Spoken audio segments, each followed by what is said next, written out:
Good morning. This is the New York City Board of Standards and Appeals public hearing for April 26, 2016. We'll begin with the special order calendar, decision items. Item number 1, 25389BZ, 405 411 East 73rd Street, Manhattan. Okay, we're going to reopen this just so that a letter from Councilmember Kalos can be entered into the record and for the applicant to respond to the comments in it. So for a motion to reopen. Chair Perlmutter? Aye. Vice Chair Hinkson? Aye. Commissioner Montanez? Aye. Commissioner Shockley Brown? Aye. Commissioner Chanda? Aye. Good morning, Commissioners. Shelley Friedman for the Ronald McDonald House. We had, Councilman Kalos had a first opportunity to meet with us yesterday morning prior to this letter being sent. We did go over the issues in this letter.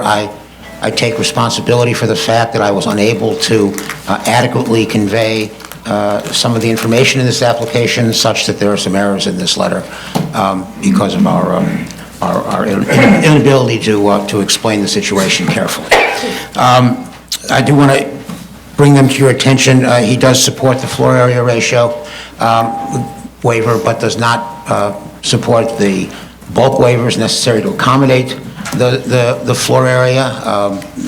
The internal slabs that are being filled in account for only roughly 40% of the floor area we're requesting. So while he approves the floor area, he doesn't approve the bulk waivers necessary to accommodate the floor area, somewhat like offering a thirsty person a glass of water and holding the glass back. So he cannot fit the program into the area, the floor area he approves, without the rest of the bulk waivers being requested. With regard to moving the mechanical equipment to the lower roof, I think you have our testimony and the testimony of others that this is the appropriate place for this mechanical equipment, that to take it to the lower terrace would create a considerable amount of conflict. The fire department testified that it would be a dangerous condition given the equipment that's already up there. This is primarily programmatic. A, we need this piece of equipment to mechanically ventilate the interior portions of the building, and B, we have what is basically a building typology, a residential rooftop with a lot of healthcare equipment already on it, which accounts for the lack of flexibility. The air-cooled chiller will be on the upper terrace, and it is the only place where we have enough space on the rooftops, on the 3 rooftops, for the mechanical equipment and the 8-foot safety area that the code requires around it. The lower terrace that he's talking about, which one is that? Because you have one floor that has a skylight, so there's no roof. Well, no, I believe he's talking solely about the rooftop. The skylights that I believe you're referring to are on the 2nd floor. No, there's skylights at your top floor. So you've got, what is that, the 11th floor, the Health and Wellness Center, which is the 11th floor. That's arguably a setback floor at the front. Well, the skylight for the Health and Wellness Center are on the bias and go only up to the parapet. They don't go over the parapet. They're on a slant. Right. And so they service the 11th floor. Right, but which setback was he talking He's about? He's referring to if you have RA 16A, in which we identified all of the mechanical equipment. Yeah. There is the first level, which has equipment B, C, G, and E. Then there is a step up to A, where there's a parapet around A, and then D and F are on the elevator bulkhead, and that's the highest roof level. Ah, I see. And that's the area, as we described. F, we can't move D over because of the clearance spaces required for D, and F is the only place where we have room for the equipment plus the 8-foot turnaround, and everything else that you see here on the level he's addressing, the B, C, E, G level, you can see is jam-packed with the cogen plant and simply a corridor to get from the east side of the building, an outdoor walkway to get east to west. Suggesting moving the E, is that? No, F. F is the one which increases because it is no longer going to be considered a permitted obstruction. No, but I mean to make room for F. Oh, Where was he proposing? He did not Put it. articulate Oh, a response to Okay, me. so, no, because he said it needed to go on a lower setback level, and so I'm looking for a lower setback level, I don't find one. Well, Well, he suggested moving the emergency generator and putting it next to it, I believe. So the emergency generator is is E. So sliding that over and then putting it Well, there. right. So there isn't room to do that and still be able to work the unit plus Correct. the cost of the relocation of the generator. Correct. But what isn't on this table is the 8-foot walk-around area that is required for the chiller in all directions. And that became our difficulty there. His last point had to do with he expressed concern about the 70-foot height limit. We explained to him that the 70-foot height limit was in fact a replacement of a previous waiver for what was known as the rear sky exposure plane, and he took that to mean that this sky exposure plane in the rear really had no impact on the public realm, on the building itself. The approved plan that you had, the approved plans that you have, A2, which shows the impact of the rear sky exposure plane. This is a pretty dramatic impact on this building. It actually started to pinch at the 7th floor, took a big chunk out of the 8th, and made the 9th and 10th and 11th floors unbuildable. So this is hardly something that just took place out of the public realm. This was the guts of the application to be able to build the residential units the way we needed them. The rear sky exposure plane had a very short life span in the history of the zoning resolution. I think it lasted about 2 years, based on the severe impact that it had on anything other than a brownstone kind of development in an R8B, which if you were a proponent of the original R8B, which is about all you wanted to see anyway. So it was we got our original waiver during that 2-year period. I explained that the 75-foot height limitation replaced it, that this was kind of a swap rather than a new variance, but that in fact there were 3 areas of the building that were being expanded within the, above the 75-foot area. Again, because he was trying to make the point that he was against the envelope changing at all, he noted his concerns about the 8-foot extension in the setback, and then the additions on the 9th and 10th floors. But without those, we can add 2 units. 10th and 11th floor. 10th and 11th floors, excuse me. Without those, 9th, 10th, and 11th, if you include the wellness center. Without that variance, we can add 3 units to the building, and none of them will be immunosuppression units. And in terms of I don't know if you can answer this because it's kind of an architectural question, but if you were to have tried to put the units at the rear instead, what kind of, because I was getting the impression that what he meant by the public realm was you can't see it from the street. Well, we respected the 30-foot Right. rear yard limitation. The only place to put new units after that would have been to physically increase the height of the building. That would have been, aside from more of an impact on the public realm, a greater impact on the public realm, and a greater extent of variance, we would have to close the building because we'd be expanding the elevators. We'd have to close the building to be able to bring the elevators Even up. building in the rear, let's say you were building in the rear, this is a hard question. The rear, if that would be on, I assume you're talking about building on the 2nd floor. Yeah. And building up. We would lose the windows that are, we can't do residential type window units without some access to light and air, and this is just too deep a space. We have a condition somewhat like that on the 4th floor, where we have remnant space that we're just converting to administrative, because the depth of the building does not permit on those lower floors, a kind of true double-loaded corridor situation. Right. So basically what you would do is you'd lose family units if you extended at the 2nd floor. For every Block the immunosuppression, windows. for every immunosuppression room unit that we put in, we'd lose 2 regular units, probably plus, because of the access to light and air. Okay. Any questions? I just wanted to note that all the buildings surrounding the one at McDonald House are either 5- or 6-story buildings, so I don't think there would really be any adjacent impacts to the increase of height on the roof. And is there a thank you for that. residential? We did mention to the councilman that we could potentially put the mechanical equipment on the second floor terrace, but we doubted that was a win for anybody adjacent to the project. Is there, and the building to the rear, you know what kind of a building that is? The one that looks at that second floor terrace? It's a residential building. You know, we actually, that terrace is heavily utilized by the house, barbecues, and there's a couple of trellises out there. It's been peaceable for all these years. No issues with our tenants, and nobody appeared at any of the public hearings. No, but in terms of how far away those windows are, they're residential units, so to reduce the size of the rear yard. The interesting question, because at the original hearing, that building did show up to stress to the commissioners at that time that they'd hoped the 30-foot rear yard would be maintained.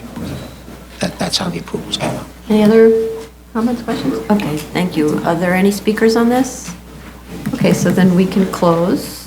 Chair Perlmutter? Aye. Vice Chair Hinkson? Aye. Commissioner Montanez? Aye. Commissioner Otley Brown? Aye. Commissioner Chandler? Aye. And if everyone is okay with this, I'd still like to bring this to a vote. So for a motion to grant? Chair Perlmutter? Aye. Vice Chair Hinkson? Aye. Commissioner Montanez? Aye. Commissioner Otley Brown? Aye. Commissioner Chandler? Aye. Thank you all very much. Item number 20108BZ, 40-38, 216th Street, Queens. Good morning, Jessica Rubenstein on behalf of Roth Creek Inspector. Good morning. You wanted to defer this till the Correct. end of May, is that? Yeah, they were hoping actually for May 17th, if possible. We know there's a hearing on that date. If not, the 24th works. So whatever you needed to, that you're missing, you'll have that by then. Correct. I believe the only thing outstanding was photographs of the repaired fence, and they intend on submitting that either today or tomorrow. Okay. Okay, yes, so we can defer this decision to May 17th. That's Great. fine. With a submission as soon as you have it. right? Okay.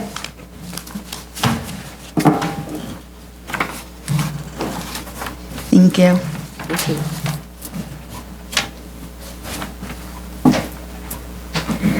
Ready? Item number 3, 227-10BZ, 204-12 Northern Boulevard, Queens. Jessica Rubenstein on behalf of Eric Platnick, PC. So they made a submission yesterday that does show a drawing of the masonry enclosure being finished in stucco with a little capstone. That was, I thought was good. So I think then they've responded to all of our concerns. So for a motion to grant then. Chair Perlmutter? Aye. Vice Chair Hinkson? Aye. Commissioner Montanez? Aye. Commissioner Otley Brown? Aye. Commissioner Chandler? Aye. Thank you. Thank you. Continued hearing items. Item number 4, 472-37BZ, 2765 Cropsey Avenue, Brooklyn. Jessica Rubenstein on behalf of Eric Platnick, PC. You wanted a long adjournment, or we don't know. A long adjournment would be great. What, 2 months, 3 months? What? 2 months for now would be great. 2 months from now, so, 2 months. So, end of June? Is That good? works. Do you want to submit end of June, or do you want a hearing end of June? Submit end of June, please. Okay, so then how about you submit on June 29th Okay, for a hearing in the July 19th? great, thank you. Item number 5, 63654BZ, 9612 Seaview Avenue, Brooklyn.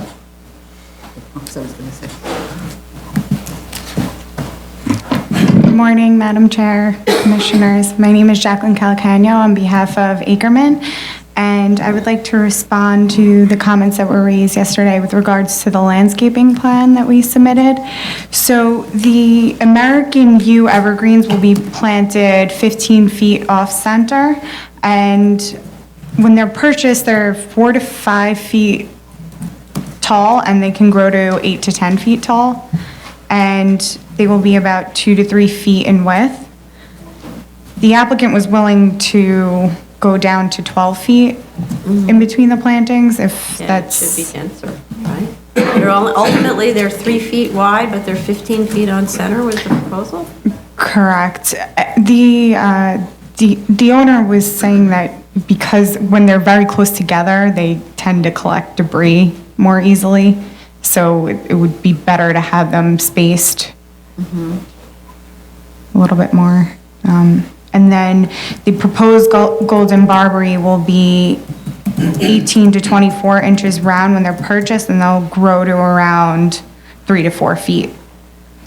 And there will be 8 feet between the plantings. That would make more sense. What's the typical spacing, the recommended spacing from the landscaper?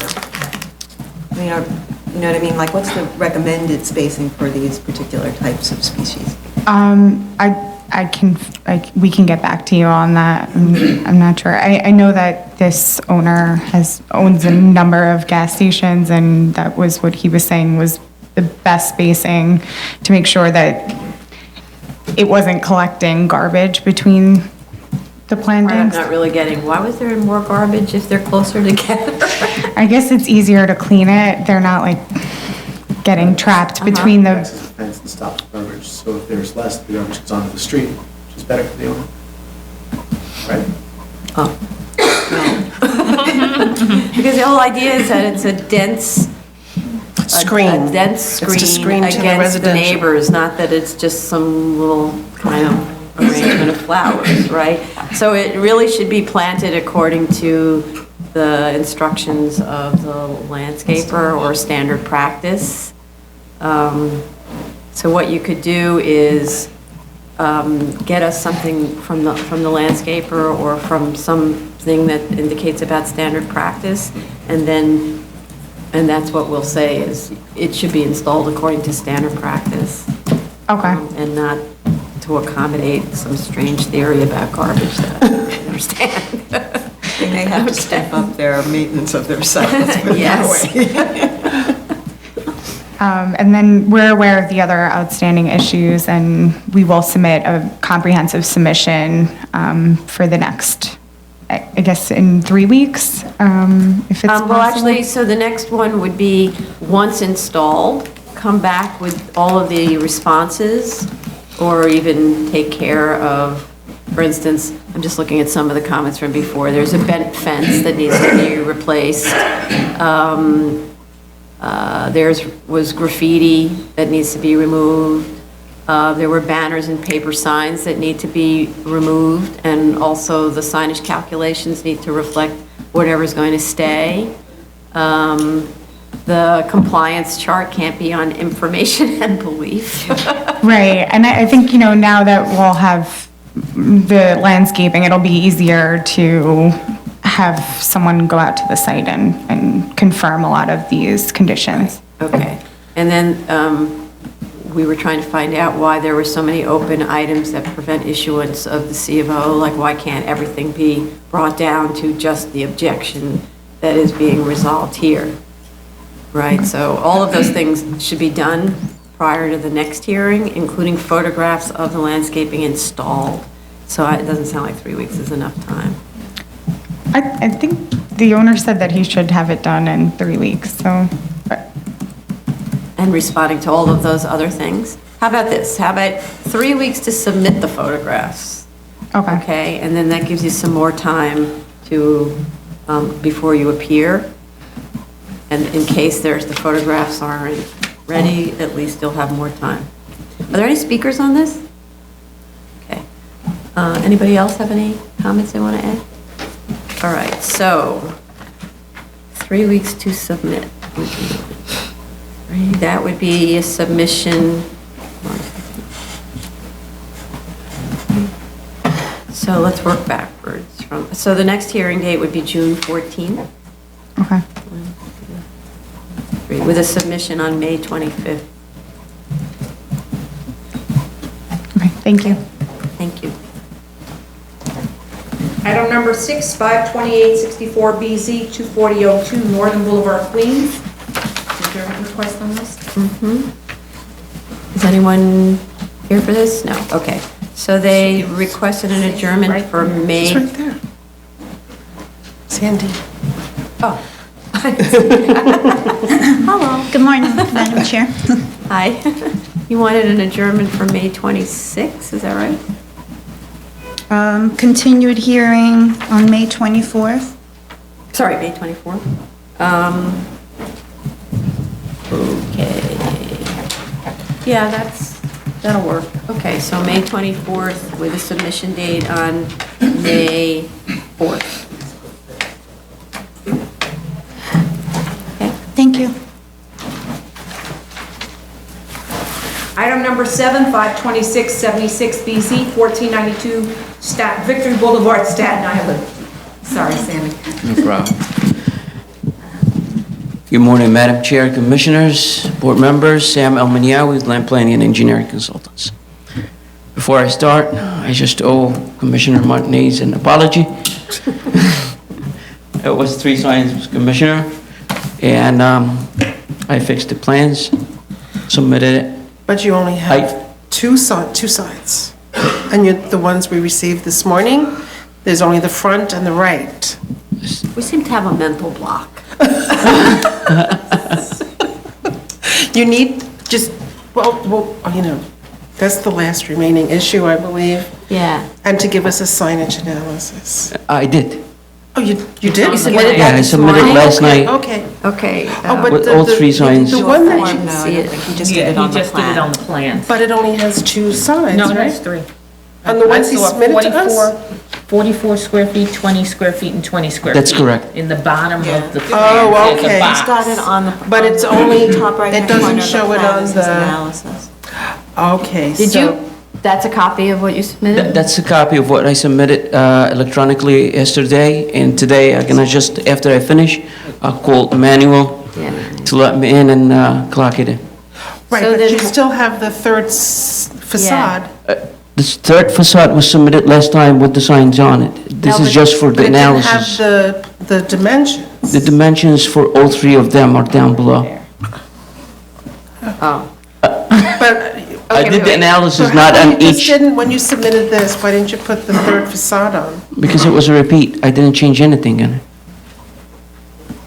What I did is that I took the signs down below, It says on and I that called chart. for it, Right. and I called for it front elevation, left elevation, right elevation, All right. Yeah, that works. and I did the analysis for fine. it. Okay, Sorry. But I would have put the third facade, just to make it complete. Okay. No, but- But it's But already been It's already submitted. submitted. It's The already 3rd complete. facade exists. We know it's there. It just didn't have this little box of notes, so Okay. rather than. I started this go on, confusion last time, I'm sorry. Okay. Okay, so then, I think, did we already close this? Okay, so I think, are there any speakers on this? So we can close this at long last. So for a motion to close. Chair Perlmutter? Aye. Vice Chair Hinkson? Aye. Commissioner Montanez? Aye. Commissioner Otley Brown? Aye. Commissioner Chanda? Aye. Okay, and I'd like to actually bring this to a vote on condition. We're not going to be removing the term, because let's just say they've had a bumpy history. And that also on condition that all the open violations are removed, which may sound like an obvious statement, but it's not that obvious. in this case. Especially with that building, understand? Yes. Especially when it was owned by attorneys. Yeah, for 40 years without a certificate of occupancy. Before the TCO, yeah. So as a condition prior to TCO, okay? Okay. All right, so on those conditions, a motion to grant? Chair Perlmutter? Aye. Vice Chair Hinkson? Aye. Commissioner Montanez? Aye. Commissioner Otley Brown? Aye. Commissioner Chanda? Aye. Thank you so much, I really appreciate it. Thank you. Item number 8, 12997 BZ, 15065 Cross Island Parkway, Queens. Good morning, Sandy on Agnos 2, requesting an adjournment. Okay, so how about this one, we move to sometime in June? Is that good? So how about June 4th? Did we already do June 14th for the last one? June 21st then, with a submission on June 1st. That's fine, thank you. Okay, thank you. Item number 9, 498BC, 4-98BC, 12704 Guy Brewer Boulevard, Queens. Good morning, Jessica Rubenstein on behalf of Eric Platnick, PC. Good morning. You wanted a 2-week adjournment, is that it? Could we submit in 3 weeks, actually? Would that be okay? Why don't we mirror is it good to mirror the last one? If you submit it in 3 weeks? Okay. So then that puts you, I don't know if I can replicate that. So it would be a June 14th hearing. 1, 2, 3, and a submission on May 25th. Great, thank you.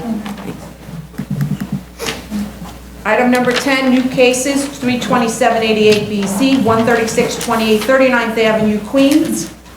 Jessica Rubenstein on behalf of Eric Platnick, PC. We attended yesterday's review session, and we'd like to respond to the board's questions in turn. First of all, regarding the status of the open items, since July of 2015, DOB has requested various items that had to be addressed, which the contractor quickly addressed shortly after they were requested. The last outstanding item was submitted on April 15th, 2016 for the spray-on fireproofing. However, when the contractor represented the permit application on April 22nd, after it was presumed that all DOB requirements were met, another requirement popped up for the PGL1 form, the project-specific general liability form, and so the contractor decided to opt out for that waiver, for a waiver of the PGL1, and they are working to resolve that issue.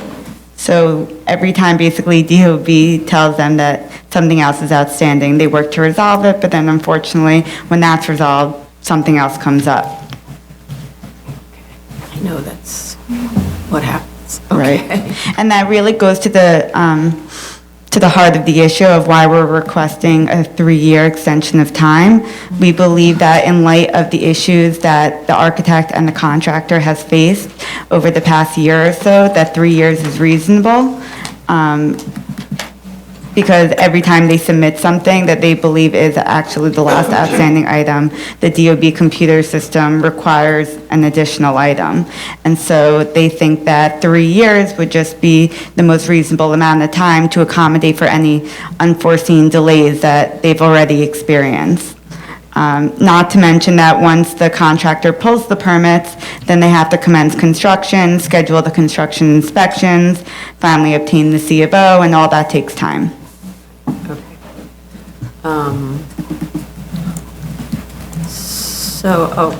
They have a question about the public assembly permit. So that was approved in June of last year. Right. So why hasn't that permit been pulled? Similar issues or? Similar issues, so there are really 2 reasons. One, the contractor believes that he should really resolve the issues with the main Alt-1 application first, and he hopes that doing so would hopefully make the PA permit less cumbersome to obtain. And then the second issue is that the second staircase is required for the PA permit. So to install the second staircase, they need to resolve the other issues first. So it's kind of like a chicken and the egg. Yeah. Well, I'm concerned about the use of the mezzanine without the second staircase. So when I spoke to the architect last night, he told me that the past few times that he's been to the restaurant, it hasn't been in use. So how do we make sure it's not used? Because I believe it was a sort of like an event space, like private rooms for parties. So it may just have been that there were no parties at that time. But it wasn't part of the main restaurant space. So Right, no, I I don't feel it should be used until you get that second stairway in there. To our understanding, it's not being used. We can submit a letter from the owner attesting to that fact, or is there anything else the board would like in order to prove that? Well, I went to the restaurant and I specifically wanted to see the mezzanine space. And I went up there and the rooms did look like they were ready to be used for some kind of catering facility, and I was told that I could rent the space for something. So a pitch was made. So while physically, I would say there was nothing happening there, but it is being marketed that way. So we just need to ensure that that doesn't happen. until a second means of egress has been provided. Okay, we can submit something from the owner, maybe an affidavit, saying that they won't use the mezzanine until the second staircase is provided. With respect to that stair, so what's the issue? That more than a certain number of people are up there, so you need the second means? Or that the first means is inadequate to even handle, 65 people? I think it was just something that when we first looked, when we approved the proposed plans previously, they had another means of egress that went up and down narrow corridors out to the opposite street. Right. And when we saw photos of that, it was blocked. And I believe we required another stairway down to the main restaurant. Right, that's what the approved plan show. Right. And that was just what we decided to approve. It's on the Okay, approved it's plan. just what's on the So approved that's plan. the second means of egress for the mezzanine, and that should be installed before they use it. Okay. And also, your PA requires you to have that Correct. second means from the mezzanine. So you wouldn't be Right. able to utilize that mezzanine without the PA, right? Right. Right. So if it indeed is being used, that would be a violation, wouldn't it? Right, it would be, And but, DOB would come in, violate you, and not permit you to utilize the space. right. And as I said, the architect and the contractor have been working to resolve the issues with the Alt 1 so that they can finally obtain the PA permit, But install in the second meantime, staircase. we need some assurance from the owner. Sure. And maybe removal of all the furnishings and so on, except maybe to use that place as storage, that it's not being used. Otherwise, we might have to send the fire department in on this one. And we don't want that. We can provide photographs of the furniture removed, and as well as an affidavit from the owner saying that he will not use the mezzanine, or he is not using the mezzanine. Okay. And I believe the other question was for photographs of the interior layout showing the tables and chairs. We're happy to provide that, we just couldn't get it for today. Okay. Okay, so, and then, yeah, so you were going to also provide signage drawings to show compliance with the C43? Mm-hmm, correct. Okay. Okay, so if you could, in responding to these various questions, write down a little more about the current status of the delay, like what, to bring it up to date to the date of your writing. Okay. Then we'll at least have an understanding of the progress that's been made, why the PA permit hasn't been obtained because the staircase needs the construction permit, that the mezzanine will not be used until the PA permit is issued, and then you'll provide us with the layout of the tables and also the signage drawings, okay? Great. Are there any other comments, questions? Are there any speakers on this? Okay. How much time do you think we need for that? About 3 weeks to submit would be great. Okay, so maybe we do the same schedule. So then, June 14th hearing Okay, with a May 25th submission. great, thank you very much. Great, thank you. Appeals calendar, decision items, item number 11, 300-08A, 3935 27th Street, Queens. Good morning, Commissioners. Ashley Halen for the applicant. Okay. I think we're still waiting for the best inspection. We're trying not to hold up on making a decision on this, but since best holds up your ability to do work, I don't think that there's any conflict there. Right. So what if we optimistically, what did we say, May 17th? Yeah, May I 17th. think I would like to try for May 17th. Okay, so we'll just continue this till May 17th? Great. Or defer, actually? Defer. Defer to May 17th. And as soon as As you soon hear as we about get the- best. Okay, Great. thank you. Thank you. Appreciate it. Zoning calendar, continued hearing items, item number 12, 32213 BZ, 4201 Main Street, Queens.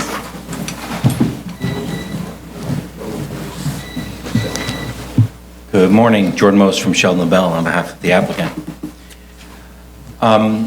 So as I see it, we're obviously at the review session yesterday. There are a number of things I just wanted to quickly run through. Basically, three big picture items. One is the work that we've done in connection with the board's requests. And if I could, I'd like to hand up photographs of the planting buffer, which is actually was just recently completed, and I only received them.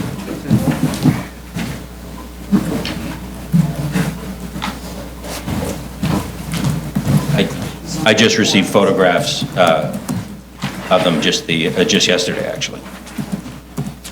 So concrete block box was constructed along this residential perimeter or edge, and some trees have been planted there. As I see it, maybe a few more trees could be planted there, but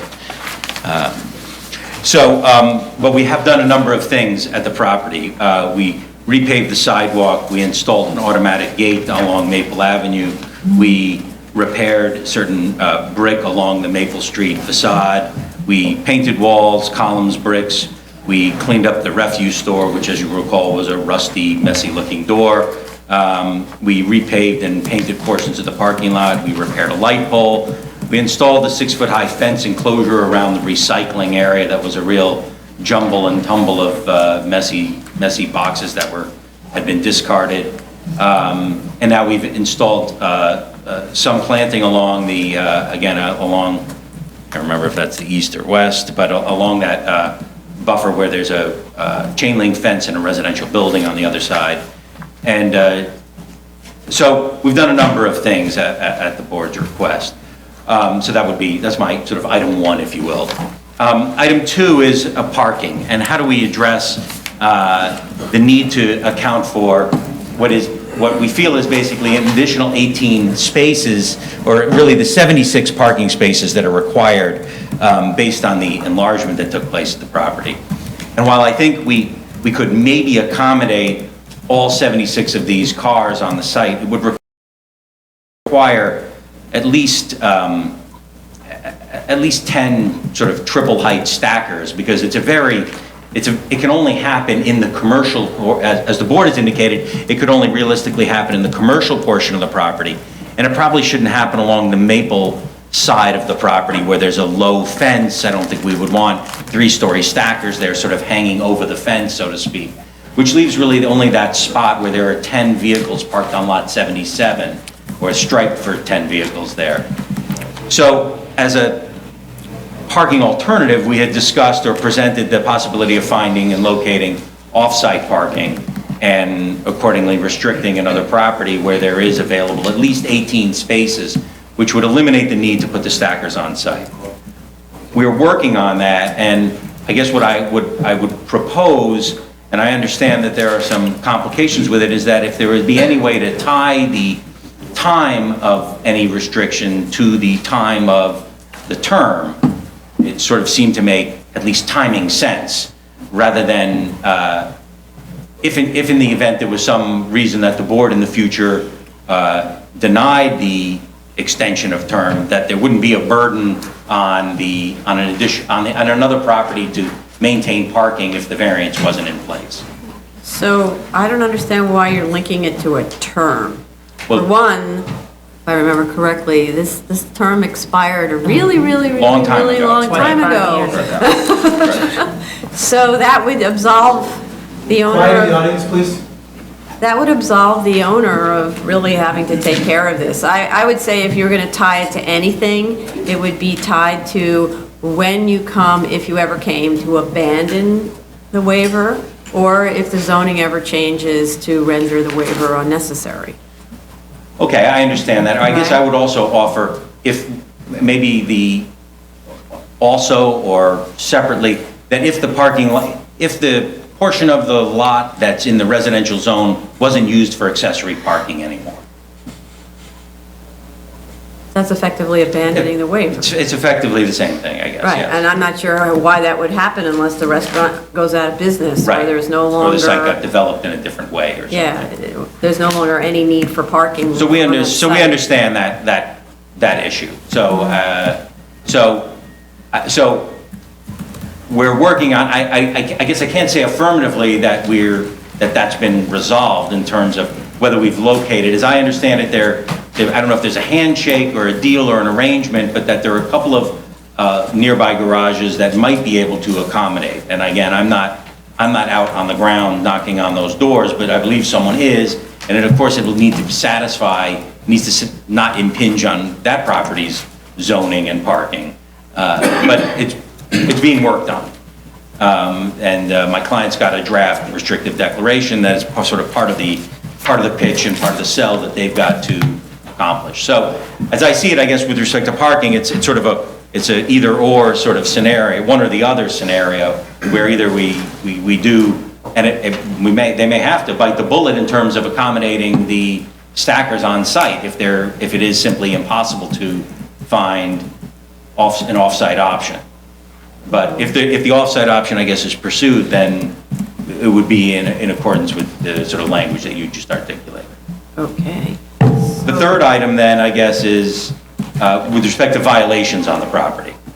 And I know as I stand here on numerous occasions, it feels like there's not a lot of progress happening with respect to the substantive violations, which all relate to the public assembly permits and the certificate of occupancy. The property does continue to operate with a constant temporary public assembly permit that's always renewed. But the problem in getting, and as it's been explained to me by the applicant, is that every time they go to discuss this list of violations, is that they get tripped up on, I believe the board has this list of objections, and I can hand it up again to you, but item number 25 and number 40 on a long list of about 41 objections are these zoning type objections that relate to parking. And that as a procedural matter, the examiner is not interested in working through what are many code-related things until these zoning things are addressed, which can only be addressed here. So what I propose to the board is if there's a way we could, I think, as it's been explained to me, if there was any way we could get a short grant from the BSA, it would facilitate action at the Department of Buildings with respect to these violations, and that it would enable the applicant to clear this high hurdle of, we're not going to look at these 40 things until you take care of sort of number 25 and number 40. So my reaction to that is, let's just say they've had a bad record. I don't trust that we'll ever see them. Well, we haven't owned this, the owner hasn't owned this property since, they were not the owners from its inception. They've owned this property for, I believe, less than 10 years. 10 years. Well, 10 years is a long time, I understand that. It is. And we've probably been here 2 or 3 of them. But it doesn't go back to 1990 or 92 when there was a different, if you will, bad faith doer, owner, or operator there. But didn't they do the illegal construction? I believe that I have to go back and look at the Department of Buildings records. I don't remember when that was, whether it was in 03 or just before them or just after them. I don't recall. Mm-hmm. So let's just say 10 years is a long time to own a piece of property and not fix stuff up, right? So I'm not confident that they would come back if we put them on what we call a short leash. And if this is just about lifting other kinds of violations, we could have a conversation, as we often do with the Department of Buildings, and say we need all of these violations cleared except for the zoning violations. Okay. The other reason that I feel this way is like my comment yesterday where I've had it with this application. I'm trying to help move it off. Right. I understand. One of the reasons is, for instance, at our last hearing, now I'm looking at a photograph at our last hearing, we said no concrete planter boxes, that like the ones that were shown here, because the plants die because the freeze cycle is so extreme that it penetrates through the planter boxes. So what do instead? They install their own handmade cheesy version of planter boxes, and that's the way the entire site has been addressed. They go in and they... I have to say, that's not how I understood that, actually. I thought we had showed a picture that had separate boxes. This isn't separate boxes. That seems that this was different to me. That may have been a communication problem then. and this isn't necessarily how I specifically understood they were going to do it, but I guess I didn't see how this was in contradiction to what was We discussed had at the last asked for hearing. in-ground planting. This is our standard mantra, in-ground planting. And the planter boxes that were shown are effectively a concrete poured version of the block planters that were made. And so basically the way they treat the site is, it's kind of disrespectful, I have to say. It's disrespectful to the residential neighbors who are adjacent, who have to look at kind of poor quality installations on everything. And so, it's just, there isn't sort of pride of place in any way here. It's just getting it done, let the board gets the answer. Go ahead. Can I even say, in your letter, you even say, no planting boxes will be used here. The applicant has scheduled removal of the concrete strip for in-ground planting to take place within the next 2 weeks. So, sounds like your team did understand exactly what we meant. Look, I understood that, and this is really a question of semantics and emails, and I wrote to my client in English, no planter boxes. Now, and I can show you the email, but there may be a communication issue in that they may not believe what was built to be planter boxes. There had been, an earlier photograph had been submitted that showed half a dozen concrete boxes that were independent boxes. And while you understand this strip of planting, which it clearly is a strip, you're characterizing it and calling it a box because it is this enclosure and it's got concrete block. You called it a box. I actually wrote Okay. down what you said. Right. But It's a long to them, box. it may not seem like a box. That's all I'm saying. But Look, if you in-ground want- isn't We confused, can right? fix it. And removal of concrete strip. Okay, so look, the only thing I'm taking issue with is that I don't believe this was done out of disrespect. That they didn't say, I'm building a box. I think they just did what they thought they needed to do. So I can go back to them and say, it can't be this way. And I can be more clear and more explicit than the board does not want planter boxes, which is what I wrote to them back in December when we spoke about this. So, and in addition to which, we had said over and over and over that the plantings have to line the entire perimeter. And instead, they went ahead and they only put it on whichever one they selected. I don't actually know You which. communicated with me and I communicate with them, and that wasn't my understanding. I don't know why I would need to do plantings along the 100-foot brick wall that rises a number of stories, why plantings need to be along that wall. It doesn't create any buffer or benefit to anyone outside the parking lot. I mean, if that's, and it winds up probably making the parking lot smaller and tighter, where it's already a constrained and challenging place. But if that's the requirement, I never communicated that. If that is the case, that's on me then. I'll take the responsibility for that. But this seemed to me that this was the spot we were trying to buffer, where there was a chain link fence and a residential property. At that corner where it meets another residential building, there's a tall brick wall, there's a parking structure and elevated structure, there's a high parking structure, a low parking structure behind that is not even visible really from the Where are lot. you talking about? Perpendicular to Maple Street? I don't know which wall you mean. Yeah, I'll show you exactly.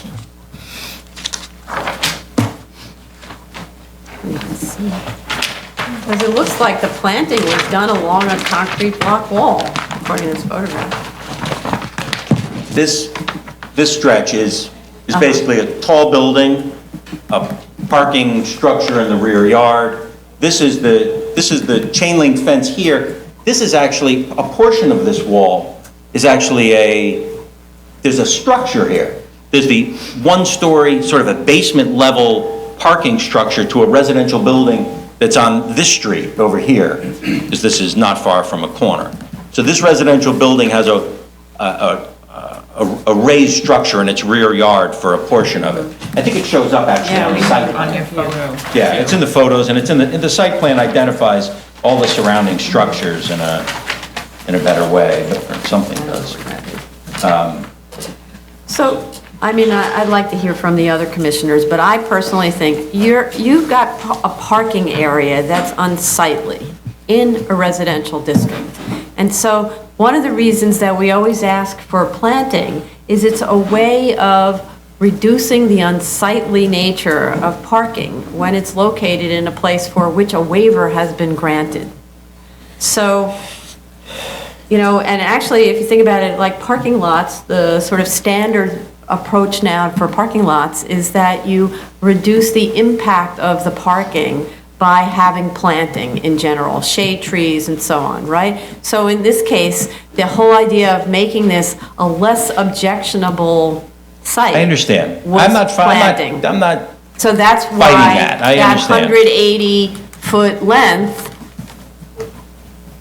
from my perspective, was to be planted, so that you're reducing the apparent sort of disagreeable nature of stacking, I don't know if it's the last number, but 63 spaces in the residential I think area. I think that point you just made really cuts to part of the problem, is that we're working with a layout, notwithstanding the additional 18 spaces that are 14 spaces that I need to accommodate here, a parking layout that never ever worked on this site. And that you've seen the original plans that don't make any sense, that don't accommodate the required aisles. And it's an unfortunate situation that now it's compounded by the fact that the building was enlarged, but it never worked on this site. If you want us to plant along that line, we'll plant along that line. We'll fix the planting, make it in the ground along the chain link fence. Those are, as I see it, those are relatively easy things to address. They're cosmetic things, and they should simply be done. That's easy. Those are non-legal things. They're relatively easy things to deal with. Okay. The parking piece and the violation piece are much harder things to address. We're working on the parking piece. I can't believe there's a scenario where we've got to install what would be 10 triple stackers on this site.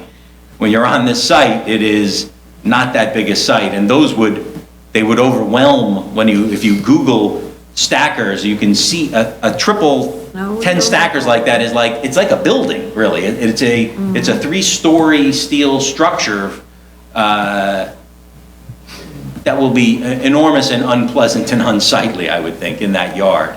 Aside from the fact that it's an enormous, which isn't, it's not our problem, but it's an enormous expense and management issue.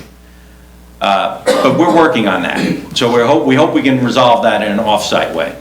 Right. So then the only question, as I see it, that I'm proposing is that how to address this violation. I propose that we go with a short grant. If the board is confident that a call to the Department of Buildings will help facilitate review. Well, we're not confident, we're just going to give that a try. Okay. It has worked on other applications, we're going to give that a try, okay? So, And I've explained to the, yeah. okay. Mm-hmm. And you explained the? No, never mind. Thanks. Okay.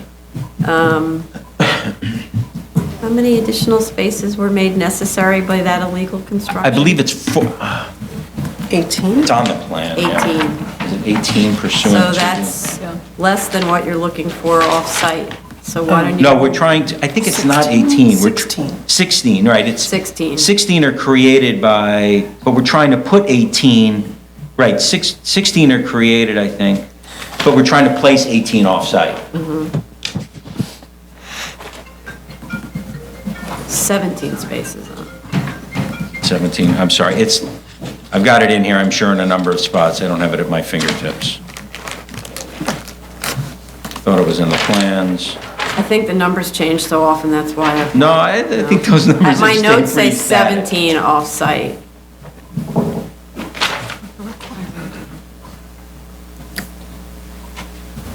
No, that's on, sorry, that's on No, lot the enlargement, 77. yeah, there it is. Yeah. It's on the plan. It's on sheet Z003. And it says, the use and parking requirement category, use group 6, 1 per 300, 4,700 square feet, 15.7, so 16 additional spaces was what was required. You know, so like all this hardship that the owner is expressing, I'm sort of, if you have trouble with parking, and you need more parking spaces to service your clientele, and it's required, by the way, by law, you find a place to put your parking. I'm not really feeling all that sympathetic. I'm not asking anymore for a reduction, and Yeah. I gave you my sob story that it's Right. difficult to place the stackers on my site. Okay, I'm so working then on trying don't. not to So do it. find an off-site. Right, and we're working on that. Right. I mean, alternatively, I guess they could, if they've got it, they got to take down the enlargement. I mean, that's basically what's on the table. If you're going to try and live with that thing, you got to figure out where you're going to put your cars. Right. So they're not, I understand. It's not. So how do we, so, all right, so the next thing we're gonna do is we're gonna contact the OB to see about those other violations. But in the meantime, we need a drawing that shows, before they do the work, a drawing that shows the planting all around. Does everybody agree with this about the perimeter planting? It should just look like somebody thought about it, not kind of haphazard. It's almost as if you're just responding to each individual request. It's like, take a look at your site, figure out what makes really nice sense, design something well. And if you're looking for off-site parking and you're saying that this is too squishy, maybe then, you're getting rid of a couple of spaces to accommodate the landscaping, and you put that off-site. But I think you kind of have to look at this holistically and not just responsively. Right. And which seems doable. You have somebody who's doing the drawings who would be thinking through this process. So maybe they're not. I'm not sure that's, but I understand. Yeah. So we need a drawing that shows where the planting is going to be, how many of each shrub type. Right. We'll give you a What the description. spacing is. Number, spacing, Right. height, type. Right. And a section through the planting, in-ground planting system with the curb and the whole works, because you do need a curb so that the cars don't all back up into the plants. Right? And then the plan of attack for the violations. What else? We need to see.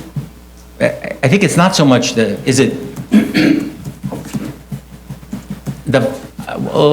violations are almost all CO and PA related. They all relate to this action. All of them? There are 15. There are a lot of them, so that's why it seems like an awful There lot. are, there's 15 ECBs that are all CO and PA related. There are 12, well, now there's 3 elevator have been removed, so there's 9 DOB violations. One is a relatively new boiler violation, which should be removed shortly. Then there are 5, I can hand this up, I think you've seen this table.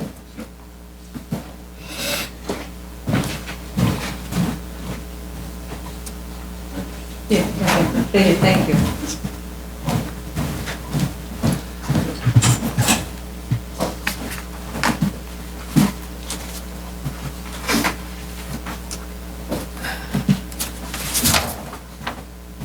So the failures to certify are for the zoning violations? They all tie into, if you note in that, see in that note there, they all tie into those ECB violations.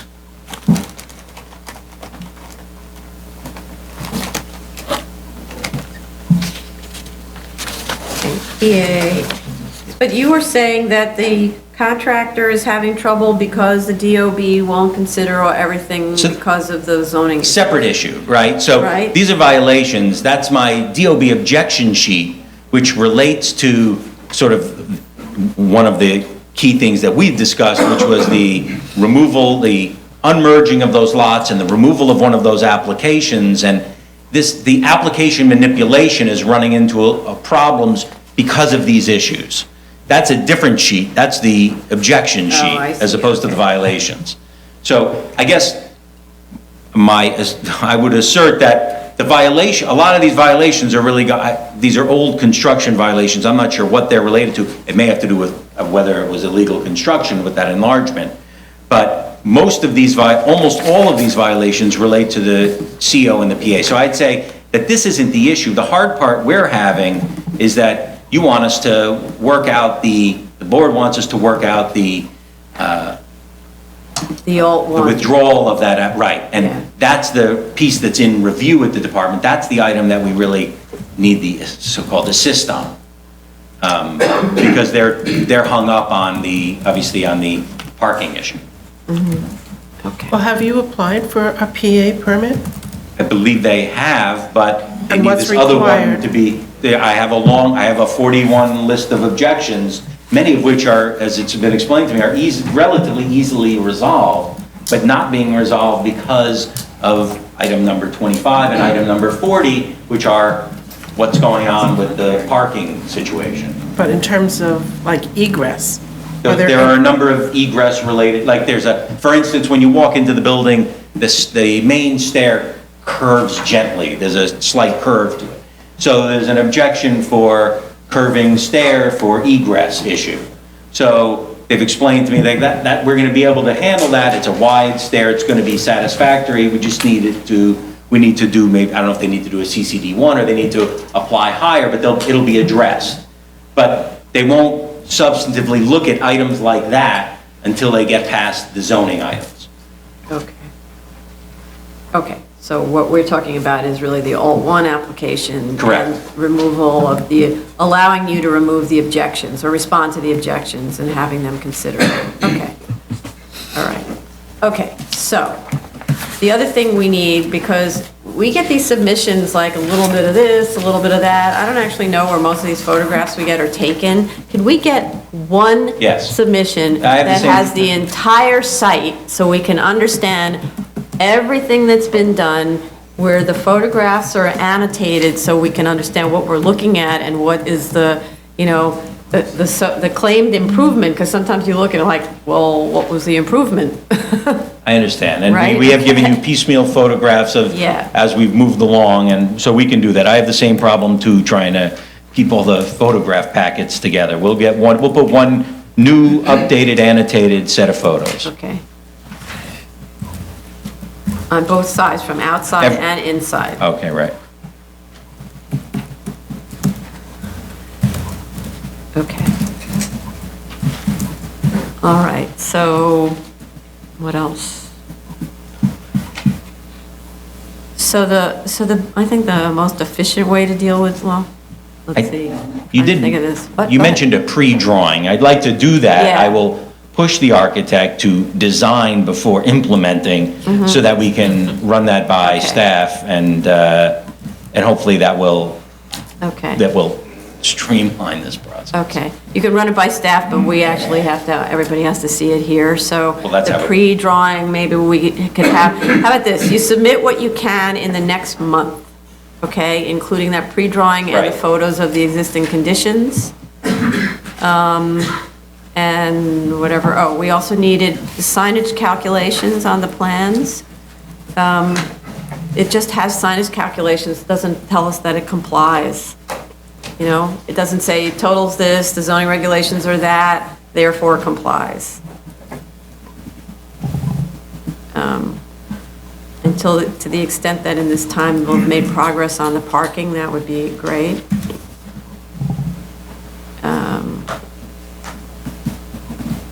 Basically, everything but the DOB. I mean, to the extent we have DOB progress, we'll of course let you know, and if we remove any additional violations, we'll let you know.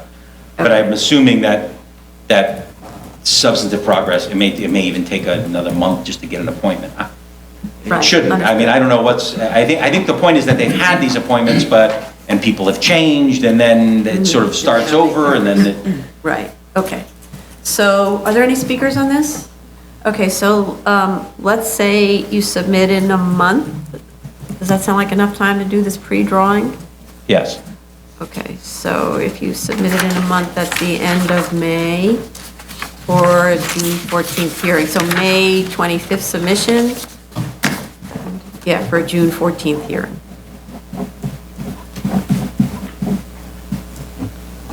So okay, thank you. Okay, got it? Thank you. Item number 13, 2414 BZ, 10602 Sutter Avenue, Queens.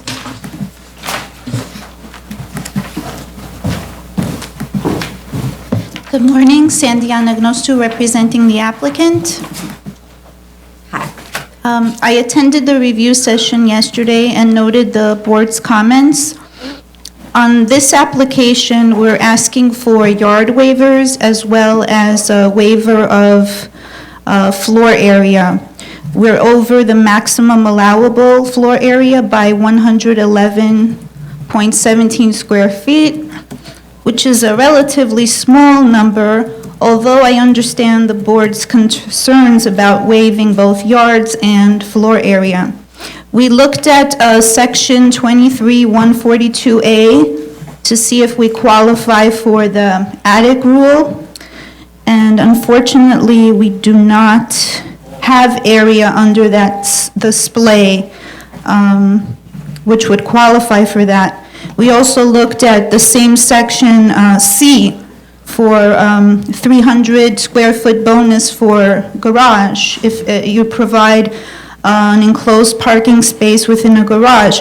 Unfortunately, the existing garage that's on site was built prior to 1989, so we don't qualify for that either. Could you explain why you're not eligible for A? Because we don't have area with, between 5 and 8 feet under that display area. I'm looking at EP 11. Are you looking at? Yes, I am, the section. And where the roof joist is, it's 8 feet height? And if you go out to the sides of the building, it's below 8 feet. I see that. We can clarify it with a better section, and certainly I can have my office provide a clearer section of that, but... And the other thing is that this section of the, I don't know what was actually changed, but it was actually changed in March of 2016. So I was looking at the updated version. Yes. So it just has to be under a roof with a certain angle. It doesn't have to be in the attic, from my understanding. We'll definitely look at that, and I appreciate Okay. your comments. Yeah. If we can, it would be... Easy. Right. What are you, you're looking at EP 8 or? EP 11. Oh, I'm sorry. Because EP 10. EP 11, yes. EP 11.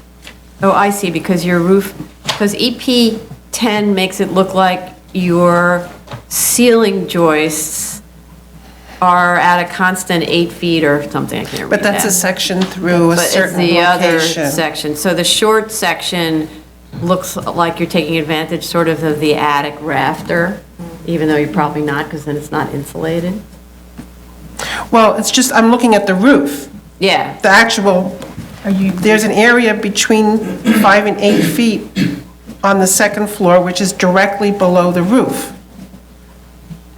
Yeah, Like that's what I that mean. 2-foot, But 11-inch Yes. space in the side. Right. it makes it look like the ceiling is completely exposed to the rafter type. And they didn't drop a ceiling that's 8 feet.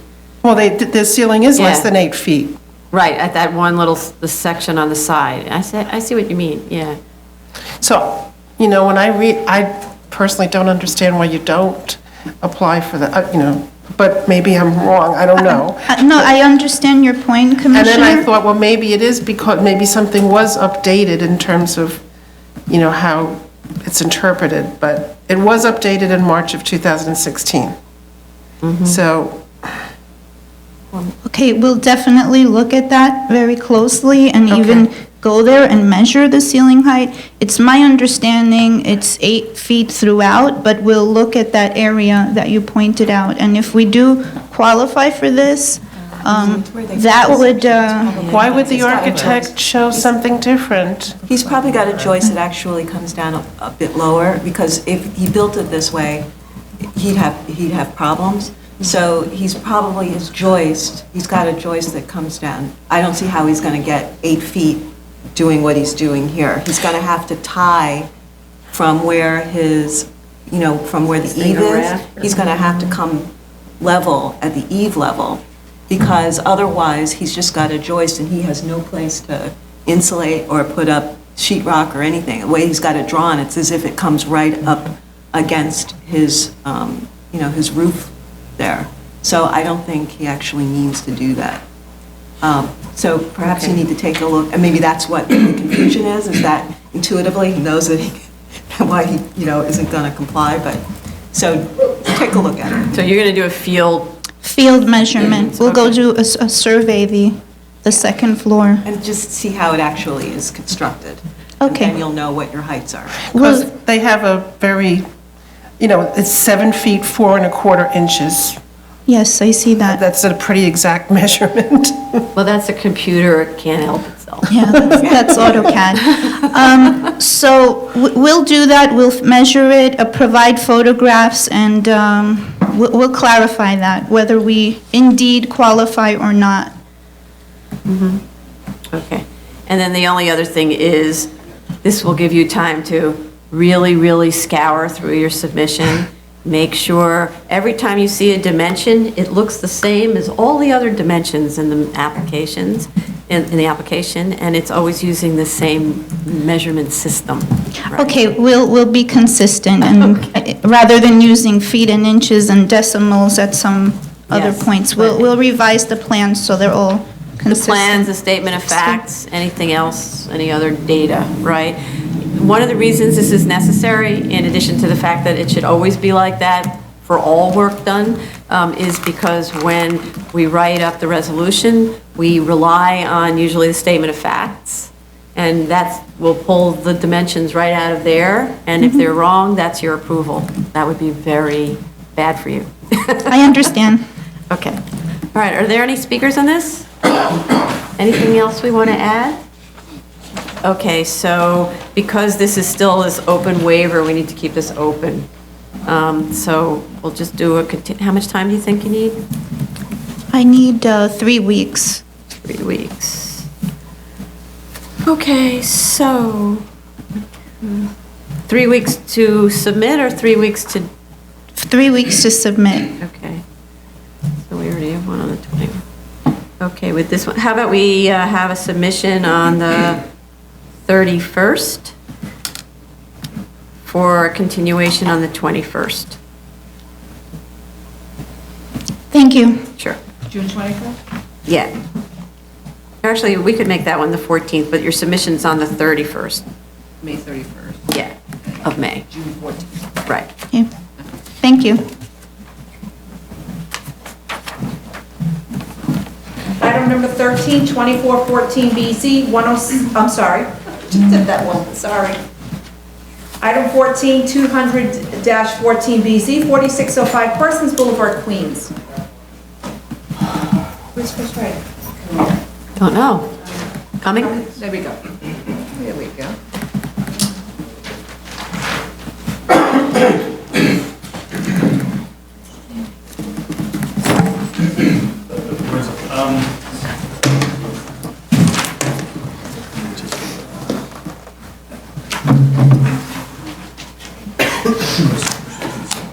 Yeah, we should put these up for just so people can see it and stuff.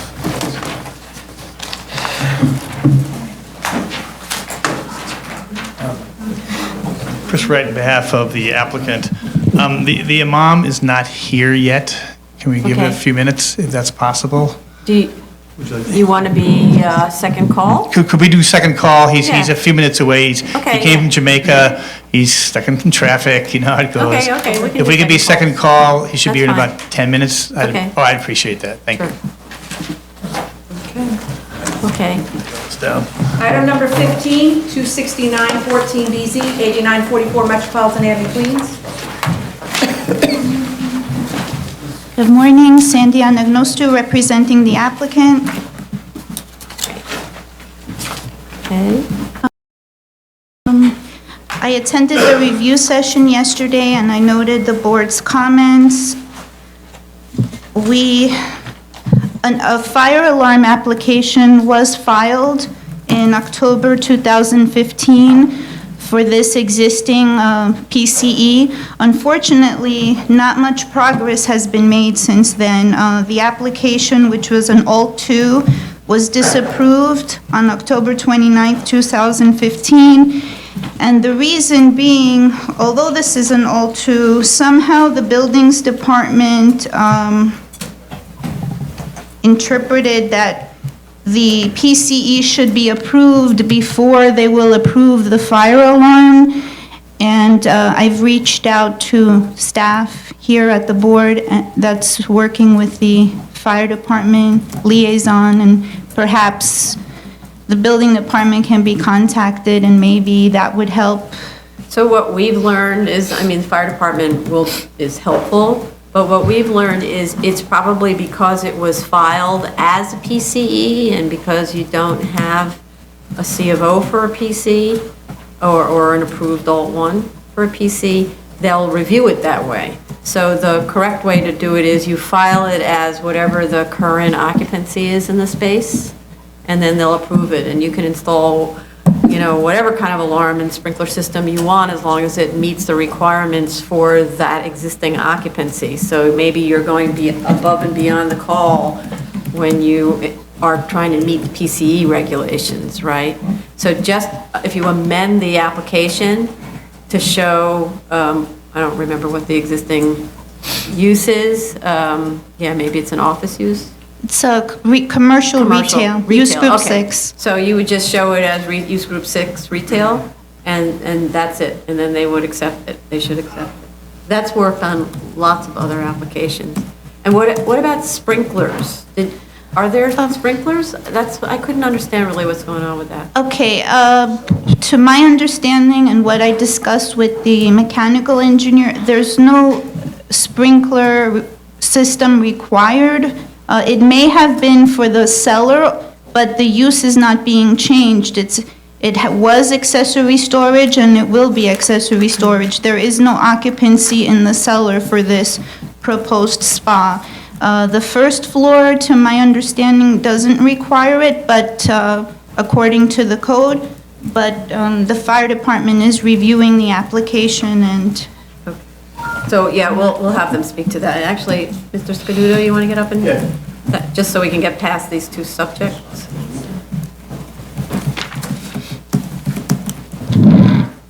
Good morning. Anthony Scaduto for the fire department. Yeah, confirming the conditions. The cellar is sprinkled. It's been sprinkled. It's on the C of O, and it's existing. It's not connected at all to the PCE. The PCE is an occupancy of 34, and the fire department does not require sprinkling in a PCE or a PA space in general, less than 300. Okay, great, thank you. Thank you. Okay, great, makes it easier, okay. So, all right, so if you can just reapply under a use group 6? yes, I will discuss that with the engineer. Okay. And then there were a lot of questions about your parking circulation.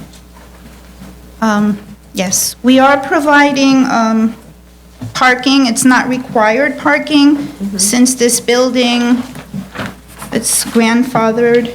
It's an existing building. And there's no proposed enlargement. We will revise the circulation plan that we provided to show actual vehicles and the maneuverability and show compliance with maneuverability standards. I understand there's some confusion about the way we graphically show the cars entering and exiting the site because of the width of the driveway. Right. So the idea is that if a vehicle is entering, the vehicle exiting would have to wait. There's no, that 13-foot 11 driveway width cannot accommodate two vehicles at the same time.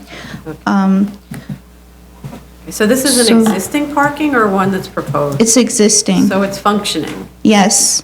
And I believe it was approved under the previous alteration application, and I also requested from the Department of Buildings a copy of that plan to see if the parking layout was approved that way. which when I do obtain that plan, I'll submit to the board. Okay, so you'll proof that it was approved by DOB. Okay. Okay. Any other questions? You had a question about the tandem, but... Yeah, I just had a question. Can a car maneuver into the space in the corner? I guess that's the northernmost corner of the site when you've got cars on that entry way. You see where you have the 22 feet, 10 inches? Yes. If there's a car that's on that driveway there, can you maneuver into that spot and out of that spot? With 2210? That isn't a spot, where it says 2210. That's No, not a no, spot. no. The one behind it? Yeah, can you maneuver with only that 22? Because that requires you to go and then like curve and go in and then kind of curve. If you're a good driver. Somewhat sharply and go out. Yeah, so just, I was saying, is there a way to just show the car path into the spot? Okay. Just to show that, yes, you've addressed it, you've looked at it, that kind of thing. We'll do that. Okay. Okay, I think that's it then. So, I did appreciate your analysis of the parking requirements. It was very clear. Thank you. Okay, so since we still need you to install the fire alarm system because this is a legalization, I think we can close this and we're just waiting for the fire alarm to be installed and the maneuvering plan. And since it's not required parking, and you're going to show us that DOB approved that parking lot, right? Okay. So are there any speakers on this? Is there so for a motion to close? Chair Perlmutter? Aye. Chair Perlmutter? Aye. Again. Vice Chair Hinkson? Aye. Commissioner Montanez? Aye. Commissioner Otley Brown? Aye. Commissioner Chan? Aye. Okay, so I think that you probably need some time to do this. Might as well make this like 3 months, something like that. I would say 2 months. Okay. So 2 months for submission, then, so let's say the submission on, you want the end of June submission? Is that the idea, or the beginning of July? End of June would be fine. So a submission on June 29th, or a continuation, or decision on July 19th, ideally. Thank you. Thank you. Item number 16, 32914 BC, 1316 Avenue West, Brooklyn.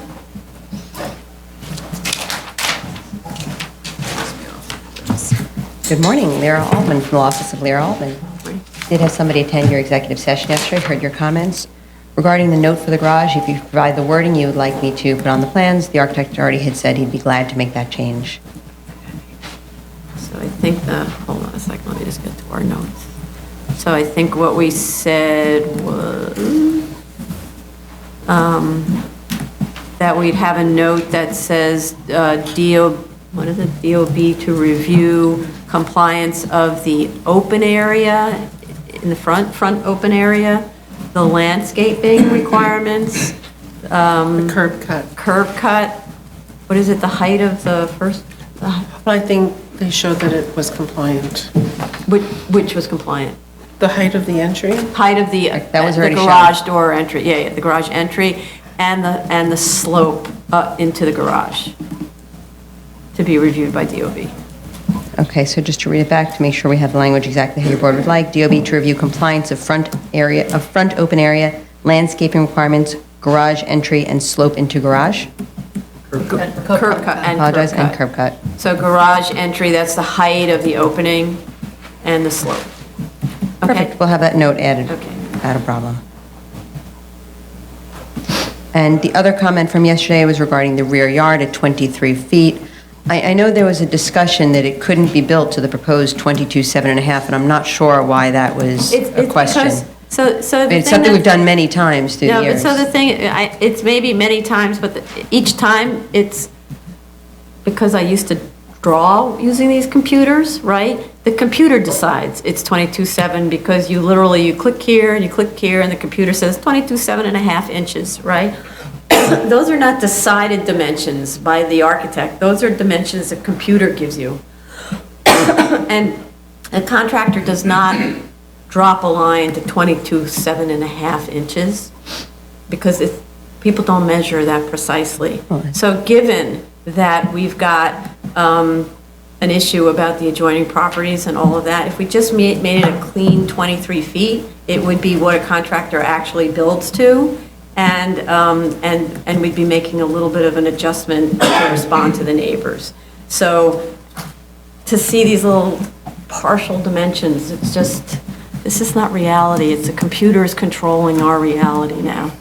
I beg to differ on that one. I can tell you that many of my clients have built to some odd dimensions up to 1/16, and I don't understand why, but it is done that way. The drawings say it, but nobody builds to it. And if Well, they the build surveys to come a that sa- way. The as-built surveys are coming back that way. Because they build to whatever they build to, and then the surveyor comes and measures what was built to. That's different than the contractor actually drawing a line and they build to that line. It's just not how it's done in the world. So let's just make it simple. On this job, I've spoken with the architect, he's already given approval to go to the 23 feet if that's what your board would like to see done. Okay, perfect, great. So then, I think that's it, right? Anybody else? Okay. Any speakers on this?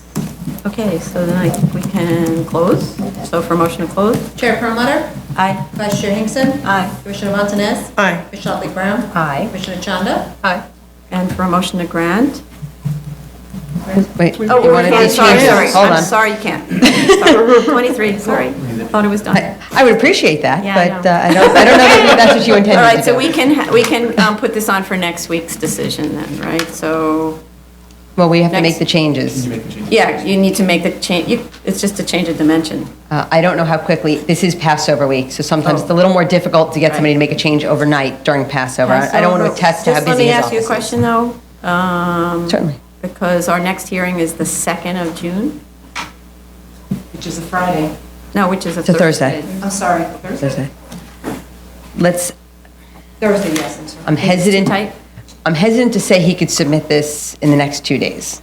No, not next 2 days. You What? could submit it literally on June 1st. Submit, well, you're talking about the June 2nd hearing. The Yeah, hearing June before that was 2nd. which date? He could, is that too tight? All right. We have What is two too hearings tight? in May? Oh, I'm sorry, I'm in the wrong place. Sorry. That's, I'm in the wrong Thank you. month. I We're thought- talking about May 3rd. That would be too tight for you because that's still. May okay. 3rd? Yeah, May 3rd is the next hearing. But if we allow the council to submit it as of May 1st. May 2nd. or May 2nd. 2nd, we need more. It's only the one change, so. Why don't we try for that? Worst case scenario, I can request to Okay. adjourn to June 2nd. So submit on, So submit as early as you can on May 2nd. of course. Even if you're submitting electronically, then we can see it at the review session. I may be able to get it in earlier, I just have to Okay. talk to him and see what his office looks like during Passover. Okay. And if not, it'll go To May 17th. That's the reason why I was pushed, so they don't have to wait the extra 2 weeks. I truly appreciate that, and I'm sure the homeowner will as well. And the decision date It's is May 3rd. May 3rd or 6/2, obviously, depending on when we Or get May paper. 17th. No, or May 17th. May 17th. There's a May 17th hearing. Oh, okay. Yeah. Sorry, I was in the wrong box. Forgot one. Yeah. Okay, Thanks. thank you very much. Thank you. I canceled May, even though Don't it's cancel usually May. such a nice month. Well, that's okay with us. May 3rd. May 3rd. No, my birthday's in May, don't cancel May. Well, that would mean you're younger, you stay younger. That's true, So it works. there we go. Okay. Are you ready? Yes, You are? okay, good. Okay. Second call? Second call.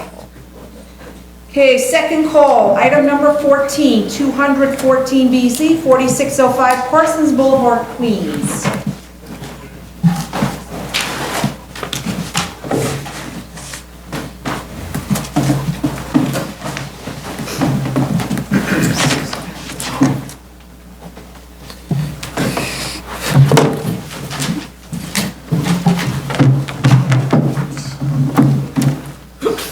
Excuse me. For information purposes. Good morning, Chris Wright, Simonson Wright for the applicant. Today I have the imam is here, and the architect is here. So I'll just talk just for a few minutes about yesterday's executive session, and then I think it'd be best to have the imam present, his overview, and then you can ask him questions. Okay. Just in response to yesterday's executive session, there was a request of having shrubbery and fencing around the perimeter that's acceptable to the applicant, and they will, it's on one of their drawings there. There was a question about the 5 square feet to do rated capacity. I think the architect put a letter in, and he can talk about that when he presents. There's a line in the facts and findings. It sounds like it's that everybody attends all the prayers. What it really meant was, maybe it's poorly written, was that everybody does all the prayers, but they don't do them all the time. The daily ones are done daily when they do them, and then the Juma one and the Ramadan ones are more collective, larger groups. But what that line meant was that everybody does all the prayers. They don't do the 5 daily prayers all at the same time. But the sentence reads, the entire congregation attends all of these prayers. It doesn't say it recites all of these prayers, it attends. I understand. It can be adjusted. Okay, so, no, it's not, okay. So I think what would be clearer, since happily you have the imam here who has kind of information that we need, let's let him speak to that. Right. Okay. There was a question about how many people attend the different services at different times, and so I got the mosque headquarters sent me a very short letter, just giving a sense of how many people attend each of the different prayers. I only have one copy. I got it today. I can just sort of pass it around if you like. Councilor will ask you to submit that formally for our record. Yeah. Yes. Right. Yeah. Then there was a question, 2 questions about the plans. There was a question about how the waiver still does not correspond to the plans. I relayed that to the architect. Perhaps he can address the specifics of that question when he presents, because we weren't quite clear what the issue is. And then there was another question about the stair circulation in the plan. Doesn't match the sectionals. He thinks he knows what that is, and he can walk through it. Then there was a statement in the facts and findings. There was a section has to be rewritten about the heights of churches. Clearly, the church is 45 feet. Is taller than church is 23 to 33 feet, and that section has to be rewritten. There's a section there comparing the churches in the area to the mosque, and it was originally written just doing the street wall, but the mosque is 45 feet, so that portion of the facts and findings has to be adjusted. Right. It was more to say it was in the range that that the churches in the area go from 33 feet to 80 feet, and the mosque fits within that range. But do you have information about the heights of the different churches? Yeah, the heights. Actual finished heights of the churches. Yeah, the heights we have the heights from the C of O's that were listed there. Those are the heights we have. We don't have. So the C of O is roof height. That's not going to include the belfries or. Right. Yeah. The idea was to say these are roughly in the same range. That the mosque didn't tower over them. But we only had the C of O heights. Yeah, okay, so, it's okay, just a second. All right, so if we can. Yeah, and then there is some inconsistencies about the height of the church, it being 45 feet, 45'10", for school being 30, it's inconsistent in a couple of places, has to be cleaned up. There was a comment about how in the conforming plan, the entire cellar could be dug out. That's true. You could dig out the entire cellar and make space for administrative space, but up above you wouldn't have enough space for your programmatic needs. And then another big change is that just to mention is that the dome is now not a permitted exception. We went to DOV. Obstruction. And so we're going to need to adjust some of the documents, if that's possible, to reflect that. EAS doesn't reflect that. Right. There's the zoning diagram, and a few other documents that came, that, we got the determination recently. But the facts and findings reflects that now, and the objection has been submitted.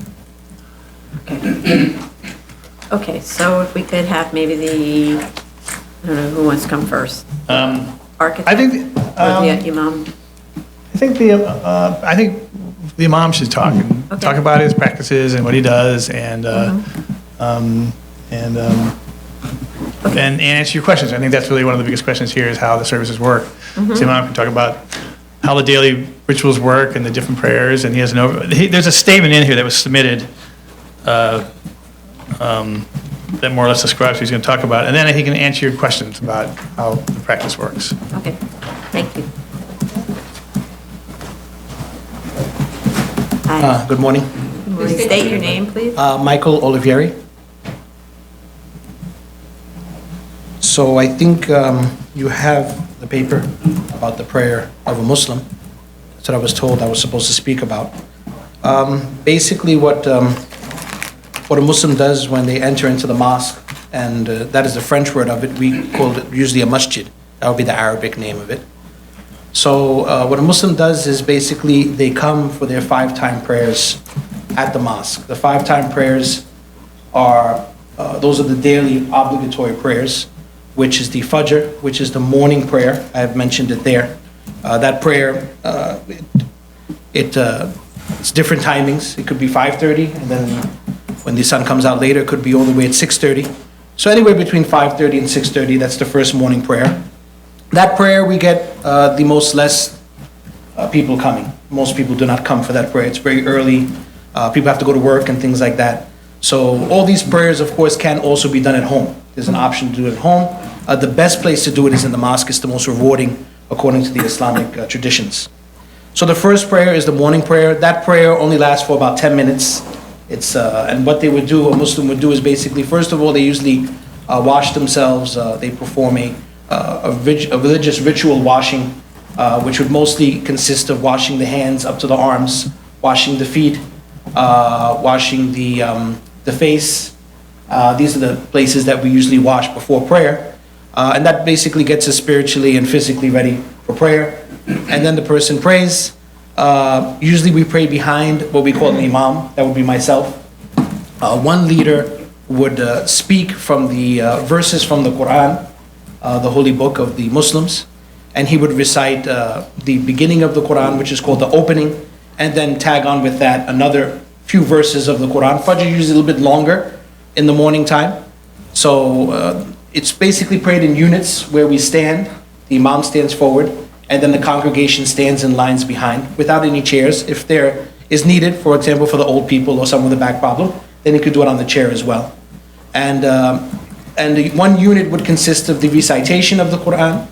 Then after that, a bowing, which would be just bowing halfway down, and then standing up again, and then going into 2 prostrations where you probably have seen the head reaches the floor, and we go down all the way to the floor and bow the head to the floor. After that, they get up, and basically it's repeated again, and these are the units of a prayer. There's about, the most units of a prayer is basically 4 at one time. You get 2 units, you get 3 units, and you get 4 units. So basically, this is what the Muslim prayer is about. I've written it in more detail. At the ending of the prayer, the imam will look towards his right and say, Assalamu alaikum, which is the Muslim greeting, peace be upon you, Assalamu alaikum. And the crowd will then also say Assalamu alaikum, greeting peace to each other. And then that basically is what the prayer is. Those are the 5 prayers that are daily. That's the Fajr, the Zuhr, which is an afternoon prayer, which would be about lunchtime. You have a midday prayer, which is Asr, which usually is around 4 to 6 o'clock. It changes with the sun going up and down. And then we have the sundown prayer, which is called Maghrib, which is obviously when the sun sets. And then later on at night, about 2 hours after that, we have the Isha prayer, which is a night prayer. So these are the 5 prayers of a Muslim. It is best for a Muslim to do these prayers in the mosque. And it's best for him to walk or her to walk from their house and to do that prayer, to come from the house, walking to the mosque, and then joining in the congregational prayers.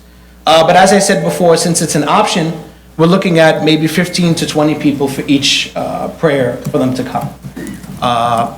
In regards to 2 other prayers that we have. Wait, before you go there. Yeah. So the daytime prayers when most people are at work, Yeah. that's when you're getting the 15 to 20 people who are walking? That even, sometimes even less. That would be more older people who don't work, maybe senior citizens and things, they would come.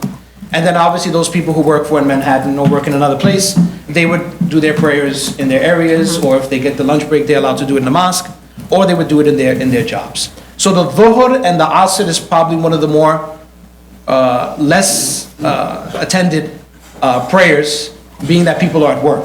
The Fajr, because people are sleeping. People, it's too early for them. It's a tough prayer. And then the night prayer, the Isha and the Maghrib, which is the sundown and the sunup, those would be the more frequented prayers where the numbers might fluctuate a little bit higher than 10 to 15. It might go up to 30 or 25 or something like that. You get your 10, 15 extra people. Sometimes the youth will come also. Younger people will come. They're not in school. So they'll attend the prayers. And then you have, of course, our 2 major prayers during the week. The Friday, which we call the Jum'ah, it actually means congregation, which would be similar to what a Saturday would be in the synagogue, or like a Sunday would be in the church. Most of the people from the community will come. So of course that number would triple or quadruple up to about 100, over 100. Many of the people, they attend that prayer. And then we have the Ramadan. Before you do that, what time is that Jummah prayer? That prayer is during the day. The midday prayer. Okay. About 1 o'clock, 1:30. So again, you will have people who, because they're at work, they will attend Jummah in Manhattan or attend Jummah where they are. And then you will get other people who might be just passing by, and they may join in that Jummah prayer. So that's a prayer that everybody would, people So are frequenting to the mosques. At this location, though, as opposed to everybody in the congregation taking care of their prayers wherever they are, at this location for the Jummah, you're expecting something in the 100+ range? Around there, yeah, that would be. Okay, so, and that would be distributed on the 2 floors between men and women, Yes, right? between men and women, yes, that would be.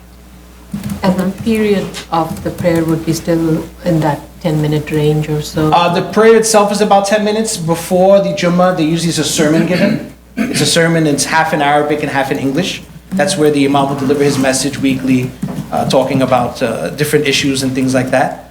So I would say that would be about a half hour, that prayer.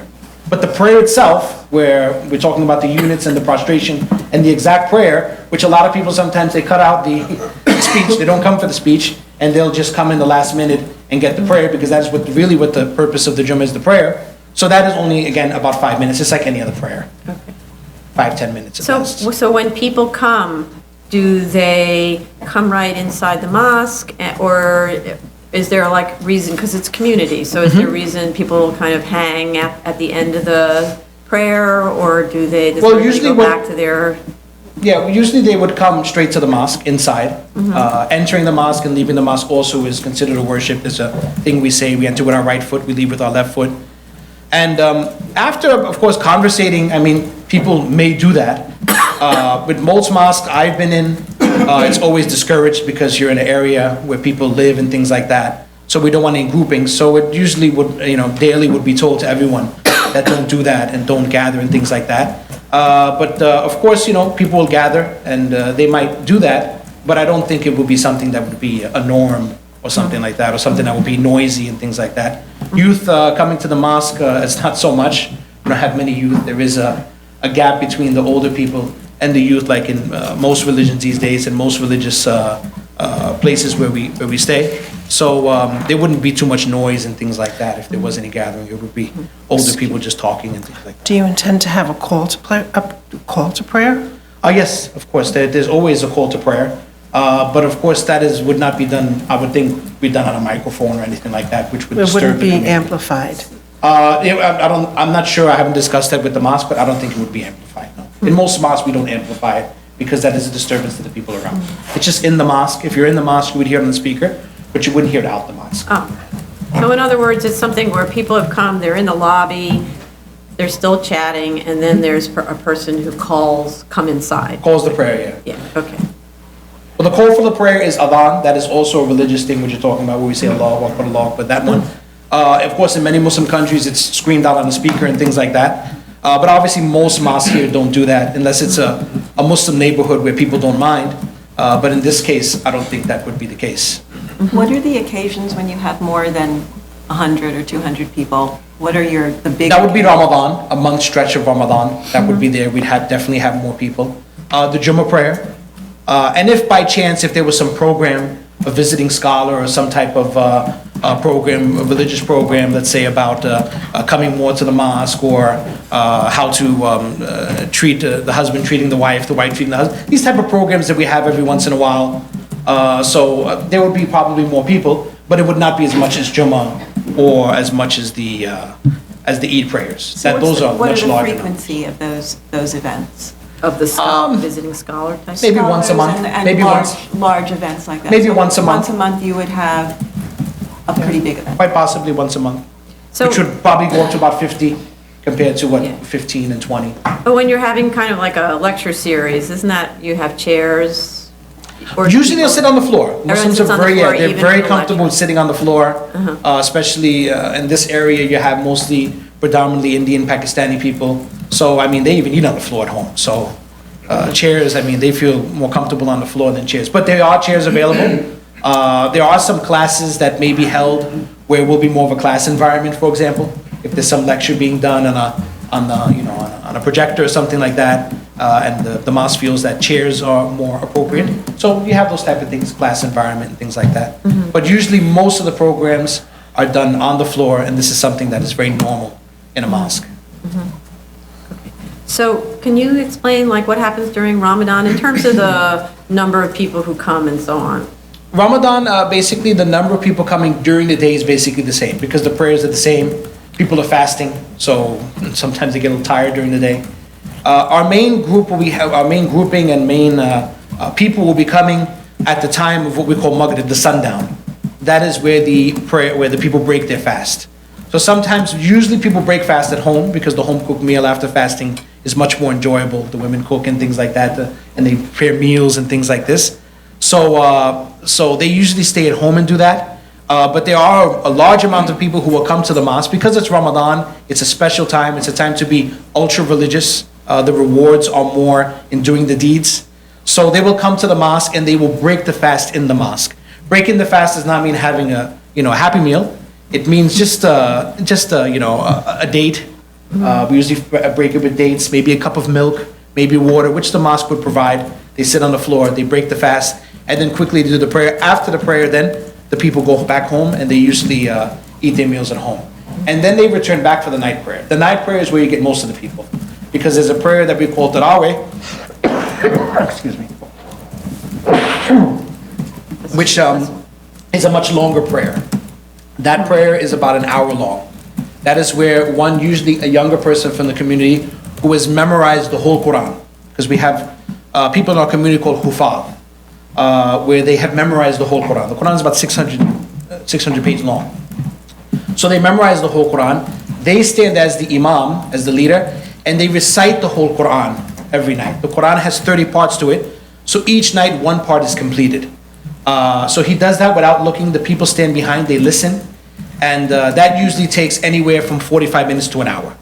And that's a very frequented prayer. That would be around the numbers of Jummah, where you're looking at anywhere from 75 to 100 people attending, ladies attending, families attending also. So that is the most busiest time, the Ramadan time. That is the busiest. And that's what happens in Ramadan. And then at the end of Ramadan, you have your Eid, which is a day of celebration. And that, of course, the numbers can fluctuate as well and get higher. But that's only twice a year. That's during the Ramadan and also during the pilgrimage season, which we call Hajj. There is one day where the Muslims gather and they have that Eid prayer. That Eid prayer is around 8:30, 9 o'clock. It's after the morning prayer. It takes about 20 minutes where a sermon is given, a prayer is done. People rejoice, and it's the end of the month, so people are hungry. They usually go back and have breakfast and stuff at home. So they rejoice, they hug, they get happy, and then everyone goes back home and just, has a good time and eat because the whole Ramadan we didn't eat during the day, so during the day. So it's a day of eating more. And so that's again something in the 100+ range? Yeah, that would be, yes. So is there ever an occasion when, like, the 420 congregants attend? 400? Well, according to the papers, there's 420 members, adult members. Yeah, I don't think 420 would be a time, I don't think 420 members would. If it did happen, then it may be in the Eid prayer. If it did happen. It would be in the Eid or some special type of Jummah or something like this. But I only think it would be in the Eid prayer where 400 people would show up. There's no other prayer during the year where every member of the community would show up. Because members of the community sometimes go to other mosques. They sometimes tend to go to some bigger mosque since it's family. So sometimes they will pray with the family in another area. And then, the good cooking's over there. So they'll go over there and then have the breakfast over there. So if it did, then I would say the Eid prayer would be the nomination prayer that would be able to have that many people there. Okay. Are you the imam for this congregation? Yes, I will be. Okay. Let's see, what other questions did we have? Oh, I had a technical question. So it's sort of an architectural question, but it really has to do with how the mosque operates. The mosque, as designed, has entrances on one side for the men and on the other side for women. And the women both go downstairs to the ablution rooms, right? And then both sets have to come back up to go to their respective prayer rooms. There's one elevator. And so for the elderly or disabled, the elevator is on the men's side. So the only way that, say, a disabled woman could go down to the ablution room or up to the prayer room would be for her to get in the elevator, go down to the cellar, and then walk across what's labeled as your office. And it also says general office, conference room, storage, clerical, storage supplies, and then walk into the ablutions area. So that was like from an architectural perspective, it seemed like Is an the question odd about thing. access? The access looks off, or is it just the fact that, can a woman do that? Yeah, it's more like, normally you don't have congregants walking through the director's office. It's, a little strange, or it could be disruptive because maybe you're using this for conferences or something like that, and there's, women running. I mean, it won't be frequented that much where there'll be a lot of people running, but of course, like a big prayer, it could be.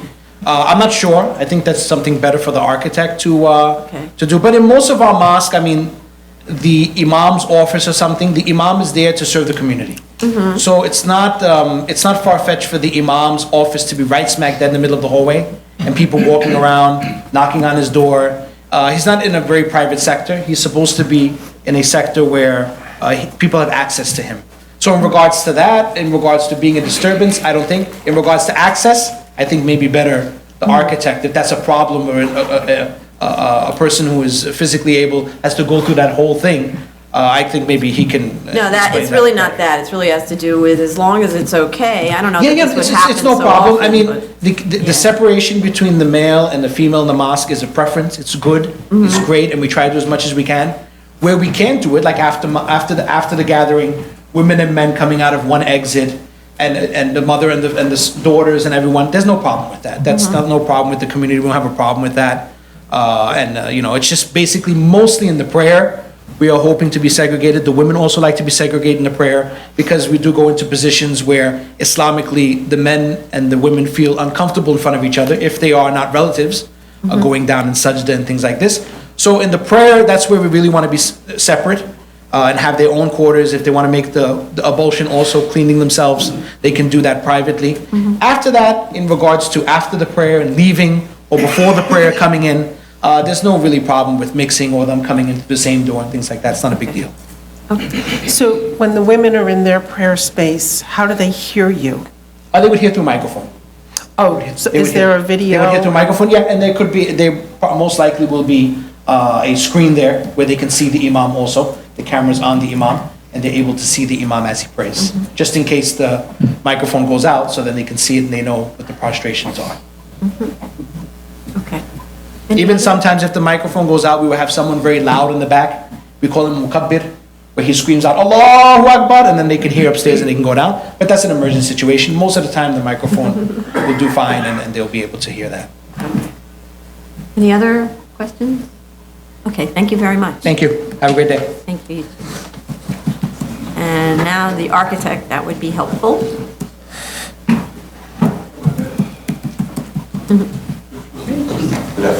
Hi, state your name, please. This is Jamil Koppen from Jamil Koppen Architect, PC. Okay, so I guess the first thing, I'm just going to go through some of the comments. The first was about landscaping. Yes, I'll bring up the site plan. So what you can do is take the mic with you in your hand, and then you can have the boards on the wall there.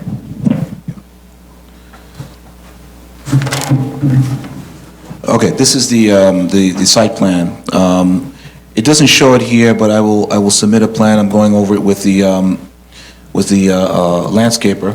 But we're gonna buffer the property line on this side with some bushes or some sort of landscaping that will buffer it so you won't be able to see. On this side here, mostly we'll have grass, and then on this area maybe some shrubbery on the other side on this corner here also. But that's basically layout. This side is the main entry here, so people will be able to enter it here. So we'll keep the shrubbery on this side and on the north side also, and then we'll buffer this zone with bushes or whatever requires to screen between the adjacent neighbor and the building itself. That's good. So and the whole idea of buffering is that the shrubs are dense, because they function both as visual and sound buffers. They also discourage people from hanging out in the little side yards. We have this with a lot of other houses of worship where people hang out in the side yards and it disturbs the neighbors. So the more shrubbery you have in there, the less chance that happens. I agree. It's a great idea, actually. So that we can limit the access to this area here. Right. And keep the people mostly on this side. Because you're going to have a basement or cellar right below that, so you're planning on making like a raised planter bed or something? There's ways of doing that, ma'am. We did it. It's actually sometimes a requirement. What we'll have is we'll lower the actually what they call the decking, and then we could put, it's common. We can put some some dirt on top, and we'll pick the species that's suitable to that area. So I don't think it's an issue. I've done it before in other projects. Sometimes when we extend the basement back, Department of Buildings requires some open space. They don't want to see any concrete. They want to see grass. So it's doable, and we will do that. But you're not building to the property lines. We cannot build exactly to the property line, but we're maybe about 2 or 3 feet away from the property line. Right, that's what the drawing. It's impossible. Okay, right, okay. But you're also going to put landscaping on the street side? Oh, yes. This area will be grass, and the landscaping will come around this corner here, and this corner at the bottom here. Okay. Also, you're going to do it at the corners? Yeah, at the corners, because, this is the main entry. You want to have some sort of access in. So at the places where we don't have access, we will put down, and I will provide a drawing for that. Good, okay. And then I think we had, okay, so can we just get to the main subject of the square footage per person? So what the imam explained was really that it doesn't sound like often there's 420 people in the building, but can you explain a little more about the 5 square foot per person as opposed to a bigger square foot per person calculation? Yes. Prior, when we used to file jobs under the 68 code, there was really no category. The category we used was a space without fixed seating. This was the category that was used. It was 10 square foot per person. There was a code committee, and I'm sure one of the members actually of the code committee in New York City was the deputy commissioner. Her name is Fatima. I am sure, 100% sure, that she had some influence on this number. Okay? Because she's almost right on the money. When you stand in prayer, you got about maybe 2 feet and maybe about 4 feet in front of you. So I think the concept is to make it really actually what happens in this type of space. And the 2008 code was changed to put this in the 2008 code. And particularly when I filed jobs in in Queens, and I'm sure other boroughs also, they mandated. They have a table, they have other things on the table, but they say, oh, you're doing a masjid? Oh, you must use this, 5 square feet per person. And it does fit, 10 square feet is a little bit big. If I wanted to, usually I use 10 square foot. Previously, I had to if I wanted to do smaller, I have to get special permission from the Borough Commission. But now they mandate it. I think this Now is, they're mandating 5 square feet.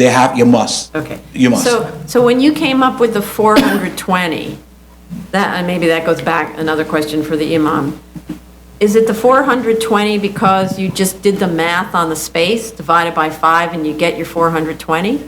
Or is it because that's the size of the congregation that? No, it's the congregation, comes from the congregation side. And actually, if you see the plan, it's a little bit bigger. It's a little bit bigger because this type of space, I'm going to try to see if I can explain it clearly. Basically, what the Department of Buildings says is that what you're going to do is you're going to take the whole thing, right, the whole area, and divide it by the net. It's called the net area, divided by 5 square feet. But you're not going to put that on the C of O. You're going to make sure that your exits are calculated to fit that 5 square feet for the net area. Then they say, what the number you're going to put on the C of O is the number of this, which is the gross, which is this area, and you're going to take out the corridors, because you need corridors in a space like that. You have to have a way, you can't just fill the space like that. This is their idea. So the number is based upon the number of people in the community, their requirement, basically. Okay, so when you did the 420 calculate, 210 in each one of those prayer spaces, it's measured from inside that That's correct. boundary. That's correct. It's measured inside this boundary. Okay. But I also have to have something on the public assembly plan that shows that these exits and the stair can handle the net. Right, that we understand, okay. So, I mean, one of the concerns that was expressed was that if there really were 210 people in there, based on your previous experience doing mosques, that's enough, that box that you described there is enough, actually? That's correct. For everyone to do what they're expected to do during the prayer service? That's exactly right. Of all 210 people? That's correct. Can I ask a question? Yes. 5 square feet is 2 feet by 2.5 feet. 5 square feet, yes, okay. So I don't understand how a person can become prostrate in that space. Well, it's not, I don't really make the rules, And we also had a mosque in Staten Island. They used 11 square feet per person. This is correct. In the 1968 code. No, I don't know if it was it was a new mosque, and it was probably filed under the 2008 code. Talking about the practicality of it. So the practicality of it is, I mean, so far it doesn't sound like very often, if at all, you're going to get 210 people in there. But if there are 210 people in there and, are you required by code to keep that aisle area clear? That area on the outside clear? I mean, is there someone who's sort of enforcing that nobody goes up against the back wall? Well, I can't tell you what they're thinking in their minds at the code committee, but I'm going to tell you what they tell me, exactly the same thing, is that, Jamil, you're going to calculate, Mr. Architect, you're going to calculate the net, and you're going to make sure the exits comply with the net. Yeah, okay, right. Yeah, so I don't really question it, but. All right, but so that's the code calculation. I'm talking about the practical calculation. So your client tells you, I have 210 people down here and 210 people up there. And the physical occupancy of the space, there's a human occupying it who has to. Okay, so I'm gonna say same thing about the imam probably knows more about this than me, but when you go to a masjid, I mean, that's enough space, that should be enough space, because the people, you have to accommodate your comrade, your worshiper next to you. You must accommodate it. So this is the requirement, and 2 square feet, that's enough to pray, to make prostration. 5 squares. Yeah, that's enough. 2 by 2.5, 2.5 feet forward. Well, a human being is 1'7" by, a little bit 3 feet. That's a human being size. It's 1'7". Right? 2 feet is a little extra space, but we stand close together. So you're saying that the Department of Buildings would not permit you to file anything over 5 square feet per person? Not permitted. But that's occupancy requirements shown on drawings as opposed to practicality of actual use. That's what I have to put on the C of O. So it's kind of like, does your client know that this is extremely tight if all 210 people show up in that spot, right? That's just it's tight, right? It's not comfy, it's extremely friendly, and I hope it works. For Muslim, it's very comfy. I know, it's hard to understand, but for Muslim, this is very comfy. To accommodate your fellow brethren is a requirement. Okay. Well, I'm just curious because this 420 number keeps circulating around, and it ties into the, say, permitted occupancy of the building, but is that the actual congregation, or is that just a number that came out of the permitted occupancy? No, I would say it's peak load, peak.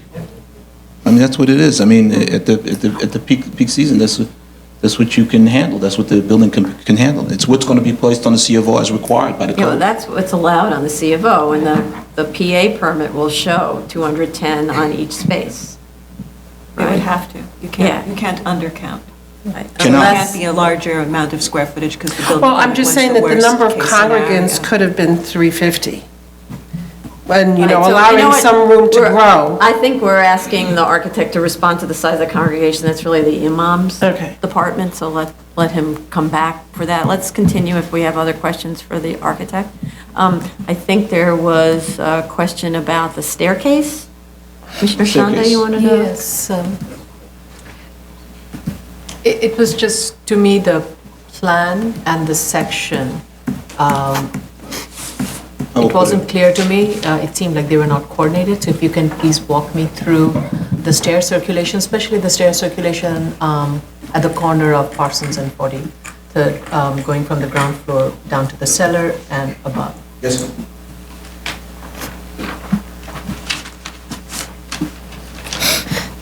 And as you're looking for the drawings, my question was, is there any way also to move the staircase a little bit closer to the street, to the street side, to allow for a little bit more congregation space within that lobby area? Would that be beneficial? Okay, I'm gonna address that.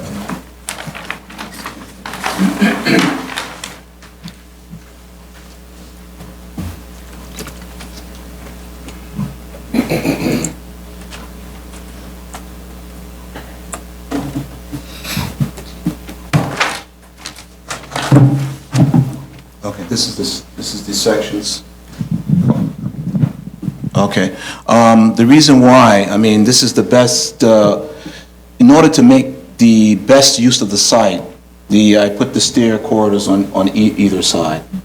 It's very difficult because the minimum requirement for the stair would be 44 inches. So, first of all, I put the stair there because, you see, it's like a triangular space. You couldn't move the stair, Closer here, no, closer to, what's the street? Not Parsons, the other. 46. 46, Push it closer to 40. No, it's Parsons. Sorry, closer to Parsons, I'm sorry. Closer to here. Parson, yeah, if you could, like. We could do that. But then you're blocking an entry door. Yeah, how do you get out? You'd only, you use that's- that entry. Right, do you need that entry for your, I mean, if you don't need that entry, can you move that stair closer to Parson? That will allow for more gathering and circulation space. On the second floor? On the, no, On the on fir- the the first lobby. floor. On the first floor? Yeah. Oh, I mean, I don't think it would make a difference. I guess I could, because I think there's enough headroom underneath. I'd have to check the headroom underneath the stair. This is the stair in the lobby. And you gotta have about 8 feet underneath the stair here.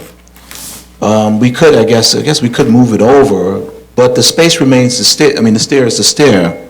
The space remains the same. Well, I mean, that leads to the second question. In terms of, if you look at the cellar plan, the way the stair is landing, the cellar plan is The right cellar here. plan is, Here, right here. it's right here. Where the stair is landing and where that is, where it's starting, it's not clear to me.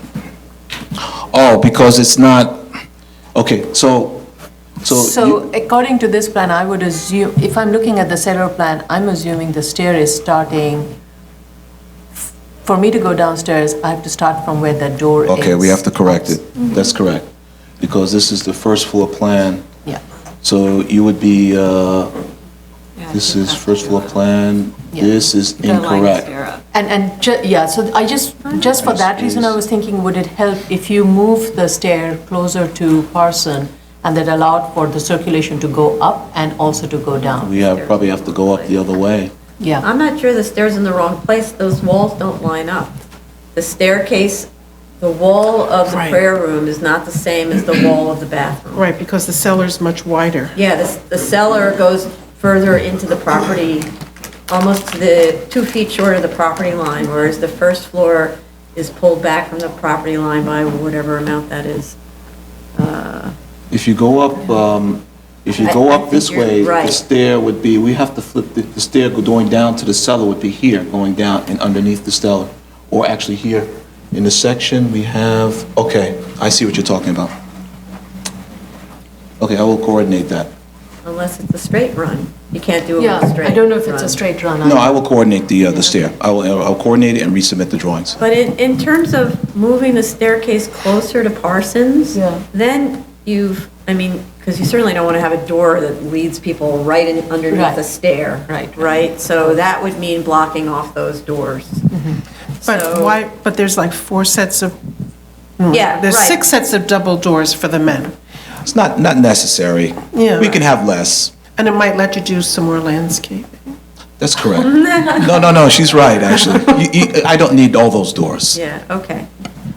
So, all right. I actually have a design question for you. It's like, so why did you decide to pull the first floor so far back onto the site? Is it because of how people exit and what they do when they leave the site, the mosque, or when they're arriving? Was it to sort of widen the sidewalk experience? I mean, like, why did you decide to do that as opposed to be on the property line, at least at your first floor?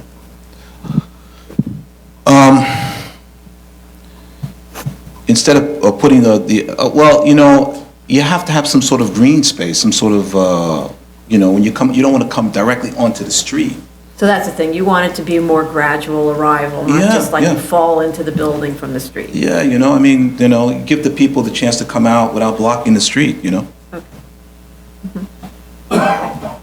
Because for instance, if you'd pulled out further, you would have had more room in your primary prayer space, right? If we're talking about the 5 square foot issue. We could do that. Would have had more. I'm not suggesting Yeah. you change your design, Right. it was asking But what drove your design. the idea is to give the people, when they come out, you need a little breathing space when you come out, and then you can plant shrubbery, you can plant the grass on there. Mhm. So, but, this is Queens, it's not Manhattan, So, the other buildings across the way, you can see, there's concrete all over the place, So you give a little space. Mhm. Okay, I think we also did you have more questions on this subject? No. Because we also had a question about your diagram that shows the requested waivers. Oh, yes, I brought those here also.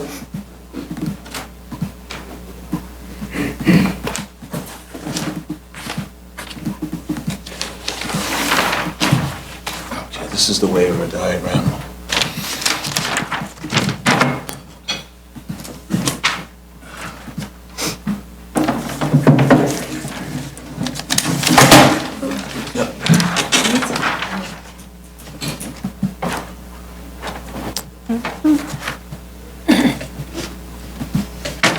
We have this handy magnetic bar on the far right side. Uh-huh. That holds the drawings up. That might be good. Okay.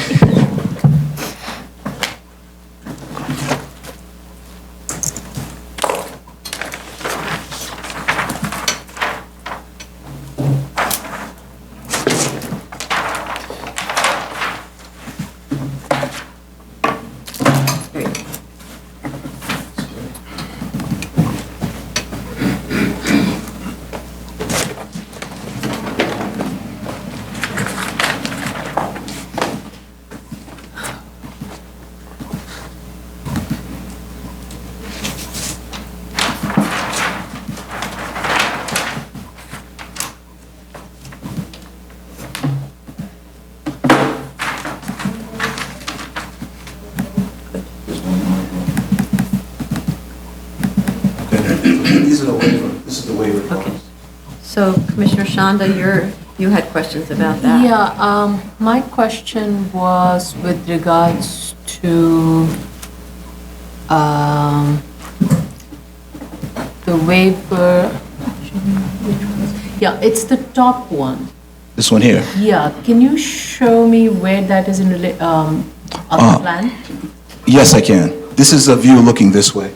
So the top one is a view looking, elevation looking this way. Okay, and the purple area, the waiver. Okay, this here was added to the zoning code. It's a recent amendment. The side yard, they have a separate sky exposure plane in the side yard. Okay. Right, which is different from the sky exposure plane in the front yard. So that's not shown in the plan, though? Oh, because the only thing that penetrates it, yes, I understand. We can show the dome, and the only thing that penetrates that is the dome. Okay, thanks for clarifying that. Yes. I just was not sure where that correlated with that. Yep. Okay, thank you. So for that side yard waiver for the dome, it wouldn't help by moving it forward because it would just be a greater Well, I talked. impact on the front yard. No. Actually, I want to clarify this. For the front yard, actually, in most cases, now they will require me to file a ZD1. But in most cases, if you have some sort of, if you have like a dome or a spire or something like that in the front yard, it is a permitted obstruction.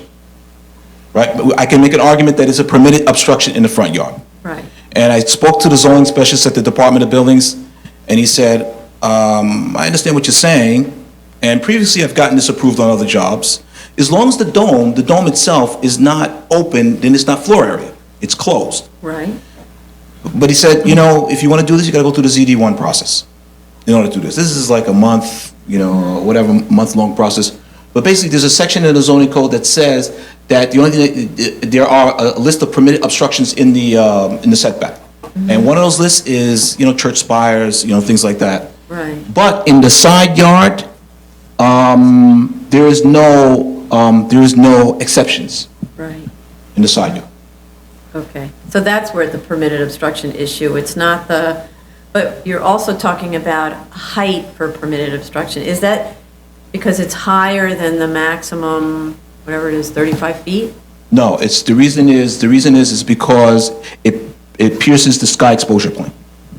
From the side yard? From the side yard. But in terms of the maximum height in the district? I think there's no maximum height. I think it's. No maximum height. Right, I think it's you have to. This is an R2. Yeah. Everything is underneath the sky exposure. Sky exposure plane. Why are there 3 domes instead of just one? Oh, it's just to make it look, nice. Artistic Yeah, that's a Artistic, standard yeah. language in a mosque is Right. multiple 3. domes. What was I going to say? Oh yeah, there was a question that I had, which you may not have heard, it was the last question, which had to do with the analysis of what the required side yard is. So now I'm scrolling around looking for where the section is.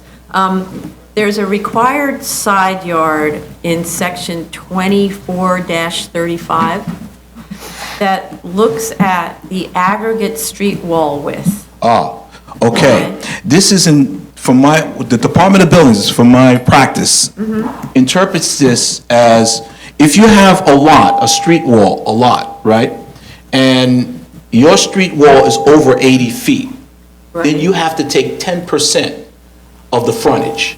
Right. So usually if it's on a quarter lot, they don't add this frontage and this Okay, frontage. they don't aggregate the two frontages? No. Okay. But when they say aggregate, and this is what the zoning specialist explained to me, when they say aggregate, means sometimes the building will go back, and You've got to add all of the Right, segments. understood. Exactly. No, I understand, we know what aggregate means, what I didn't know is whether they aggregate both both frontages in order for you to calculate aggregate street wall width. So the answer Currently? is no. No, currently, that's No correct. currently, because Yeah, that you will never know. always change, right. Okay. All right. Let me see, what else? Okay, I think, does anybody have any other questions for the architect? We very much appreciate you being here to answer our questions. Okay. Thank you very much. Oh, there was one other thing that I wanted to, I actually, I was telling Chris that I was the one, I actually measured, those numbers in the report, I personally measured in the field. For the laser? Yes, with a laser measure. And to where did you measure?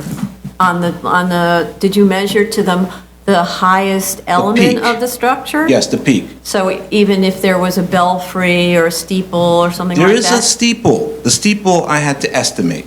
I have to be honest. Okay. I can't, go that high. Okay. It's very high, but Okay, so then with all of the other religious institutions that are surrounding, did you get to the highest point of each peak. of the institutions? Yes, the peak.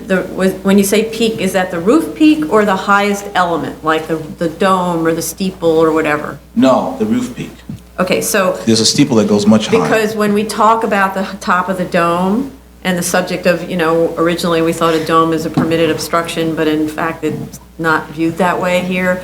The dome is the equivalent of like the steeple or something like that, right? So you should be measuring so we know what the highest element is on those buildings. You can also tell us the roof height, so at least we have comparison. You know what I mean? Okay, the peaks I measured, and they, in the report, that's what I measured in the field. Okay. There was a high, there's like this huge steeple. Well, I just had to estimate that. Okay. So, all right, so you know what would be helpful, so we know that we're talking apples to apples kind of thing, is if you could take a photograph of the things that you measured and then just make a mark to those heights. And so the photograph will remind you that you need the heights for everything so that we have a point of comparison. Okay. Right? Okay? Okay. And whether it's a guesstimate or whether it's a laser measurement, No problem. that's your choice. Okay. All right. Any other comments, questions? I think we did need to talk a little bit about with Chris and May. Did your environmental consultant come by any chance? Yes. Good.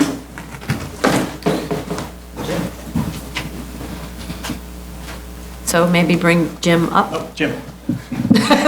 It wasn't just to find out and say hi.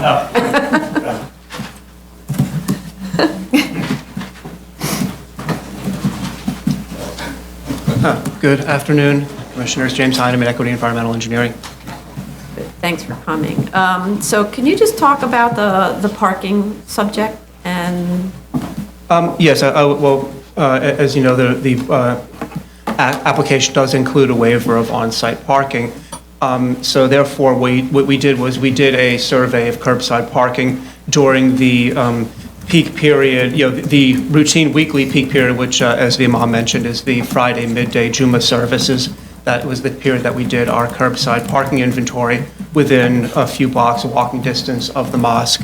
And the results were in the material that we submitted. And as we know, certain blocks are fairly heavily parked, others there is space available. We found that overall we did identify a significant number of curbside spaces within the relatively, within a few blocks. I can repeat those numbers if you want, but they're in the material that we submitted. And I would further note that we conservatively, for the purposes of the Juma as well as the evening services during the lunar month of Ramadan, we did assume this full occupancy of 420, which, as we've been hearing earlier, that is not something that we would really, that's not a realistic expectation, but since the building does have that legal occupancy, we thought in the interest of being conservative, we would say, okay, what if every congregant shows up? And based on what we know about where they live relative to the mosque, the distance and the likely travel patterns of how many people would be walking versus would be coming and versus coming by car, we did determine that within a relatively short walking distance, a few blocks, there are adequate curbside parking spaces during that Friday midday period when you have the weekly Juma services. So, And how did you do your splits about how many people would be driving versus walking? How did you accomplish that?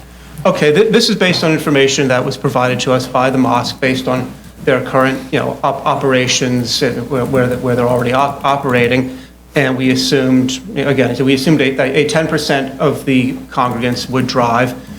Since the adult congregants are overwhelmingly family members, that we figured they would be coming, those who drive will be coming as couples. So we have two people per vehicle occupancy, 10% share by auto.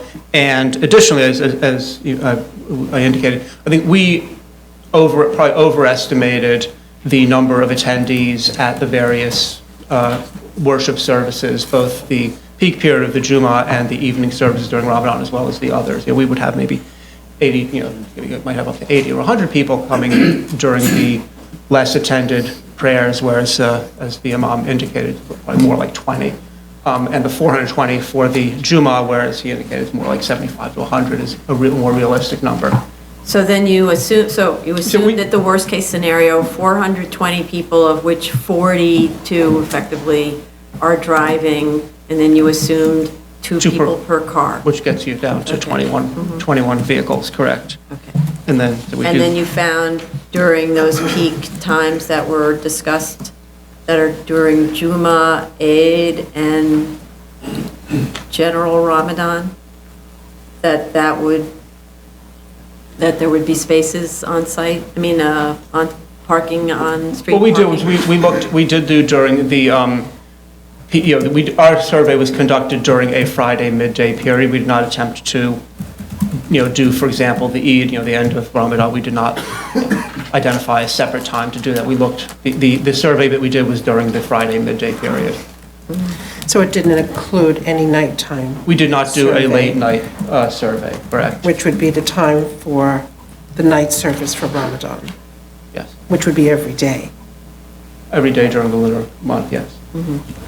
In your parking study, you said you found 254 vacant legal parking spaces that are available in the immediate vicinity, or was it possible legal parking spaces? Because the map that you show, if you count up all of your numbers, you only get to about 119 available spaces. Right, no, the map is the correct number, the block by block number. So it's 119. So where did the 254 come from? I apologize, because I don't have all my backup data in front of me right now, but the parking availability by block front is what you got. I'm happy to go through and check it out. Correct that if there's a mistake in the text to make it jibe with the figure. Okay. So if the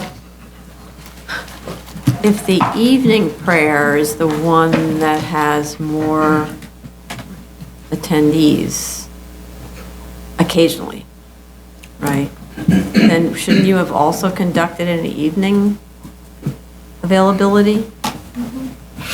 We certainly can. Yeah.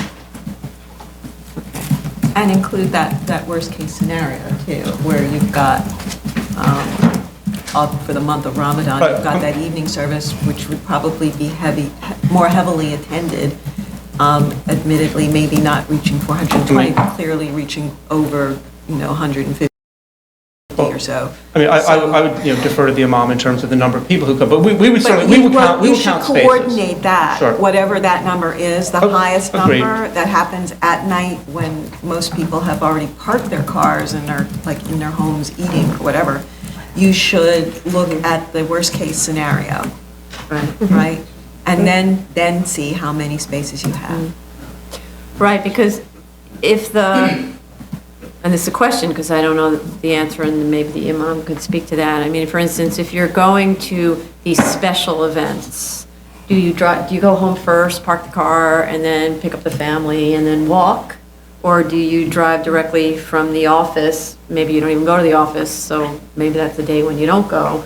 So, right, so that should be worked out, right, and explained in the EAS, okay? Okay.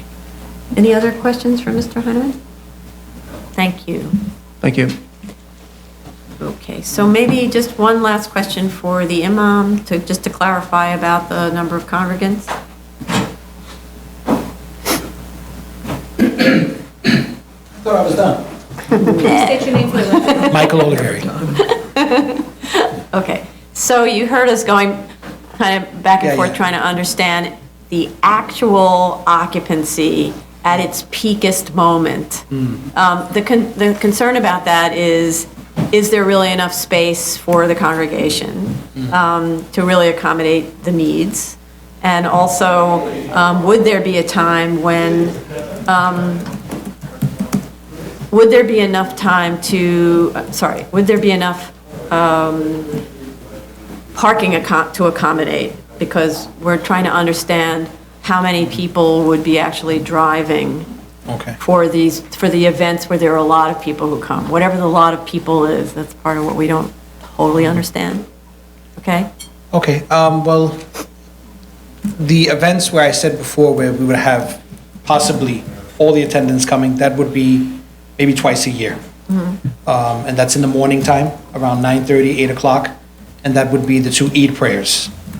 The Tarawih prayers in Ramadan, there would be, of course, a lot of people frequenting and coming, but I don't think we would reach all of our attendees because people go to different mosques. A lot of times it's based on who's reciting the Holy Quran. People will go to another mosque because a certain person is reciting. So those numbers usually don't reach to the limit where it is. In regards, What do they usually leave? What's your peak at that time? at that time, Yeah, so if it's not 420, what does that, what? anywhere from 200 to 300, half of that, half or a little more than half. Yeah, that would be. What'd you say? I'm sorry, I missed that. Half? What would be the exact number? 200, Yeah, 250 would be their peak, right? Would be About 200. So Yeah, 200 could be over that. So Mr. Heineman is working on revising the environmental assessment statement. Could you and he talk together closely to make sure that the numbers that he uses for his analysis represent the reality of how the mosque will operate? Sure. Okay. We can do that. So, okay, that would be good.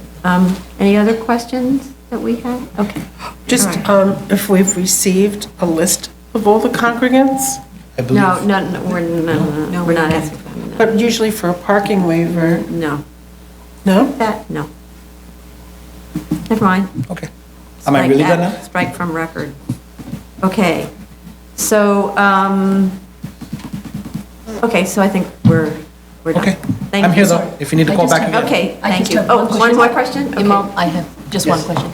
I'm hoping that this design that's before us, does it also allow for the growth of the mosque? I mean, do you anticipate what's the growth capacity, and this will be able to accommodate that? I just want to make sure. Yeah, I mean, this would accommodate. Yeah, because daily we don't have, I mean, the mosque is not frequented as much as, of course, it should be. So people don't, I mean, every prayer you're gonna get 15, 20. Very rarely mosques are full. It's very seasonal, and like I said, it's only on the Eid prayers, like kind of what the church would be at Christmas time. I used to be a Catholic, so I used to go to church with my mother, and the church was empty. Christmas time, New Year's Eve, the holidays, it gets more. So we go through the same things. The numbers are very low during the regular prayers. It's 5 times a day. It's a much bigger struggle. I mean, 5 times a day is a lot. It's a lot of prayers. So usually a daily person coming, those are more the ultra-religious, older people.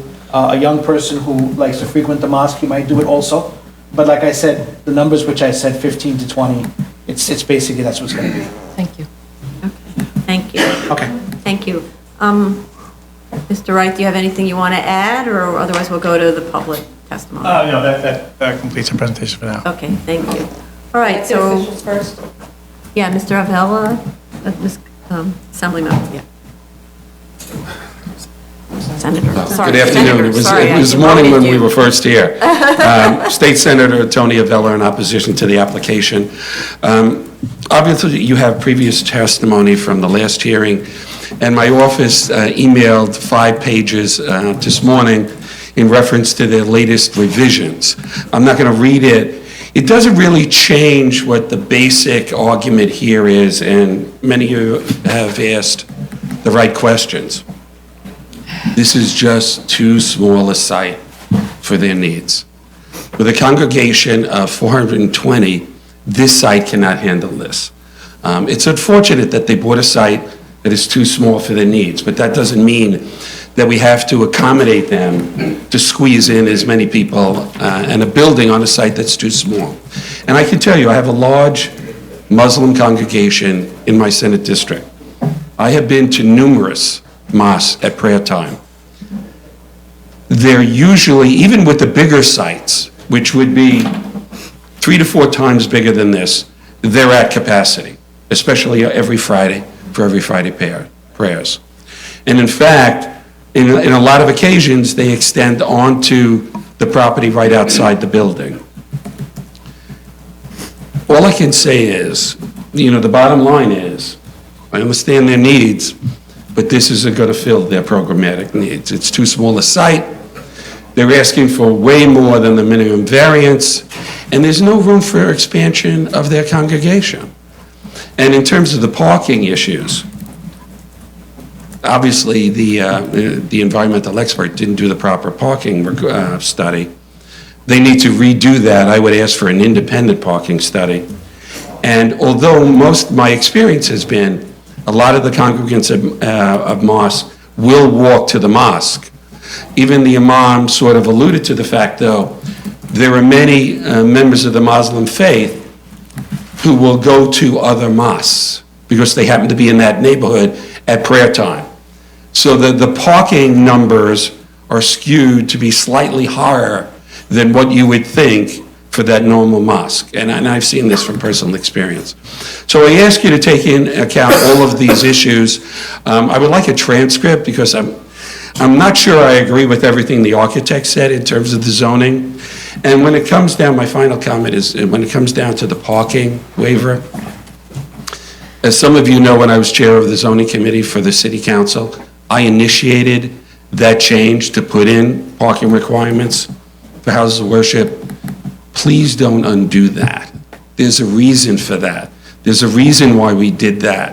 And if we're going to start issuing waivers for houses of worship because they say that congregants live in the neighborhood, but even though there is some members that will park, then you basically undo all the work that the city council did and the administration at the time in changing the zoning to make sure that these houses of worship have adequate parking for their congregants.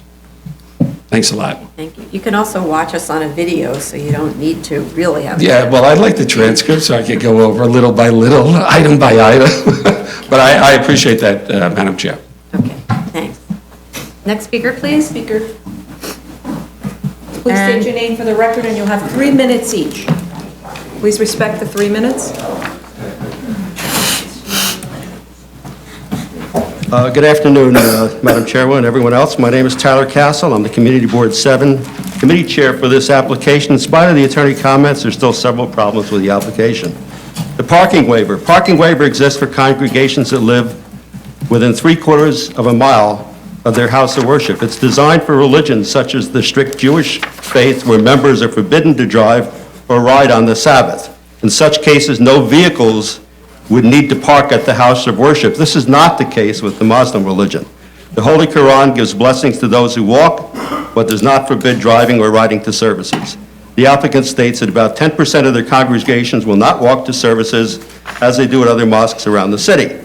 On-street parking around the state is severely limited to no parking until 4 p.m. and alternate side parking restrictions. This area is heavily used by those who work or visit Flushing Hospital and don't want to pay the hospital rate lot that starts at $6 for the first hour. Parking waiver should not be granted since they can and do drive to services. History of the site. A small real estate office building has occupied the site since 1938. An application for a dental office was denied by BSA in September 2004. A subsequent application for a small two-family house with 2 minor variances was approved in November 2004. It was extended for another 10 years in 2009. Since no construction has taken place, a residential as-of-right home as large as the one next door could be built on this site today. The R2 zone is designed and can be developed as of right. It does not need zoning relief in order to be developed. The height of the mosque is a problem because the height of the adjacent house rooftop is only about 16 feet.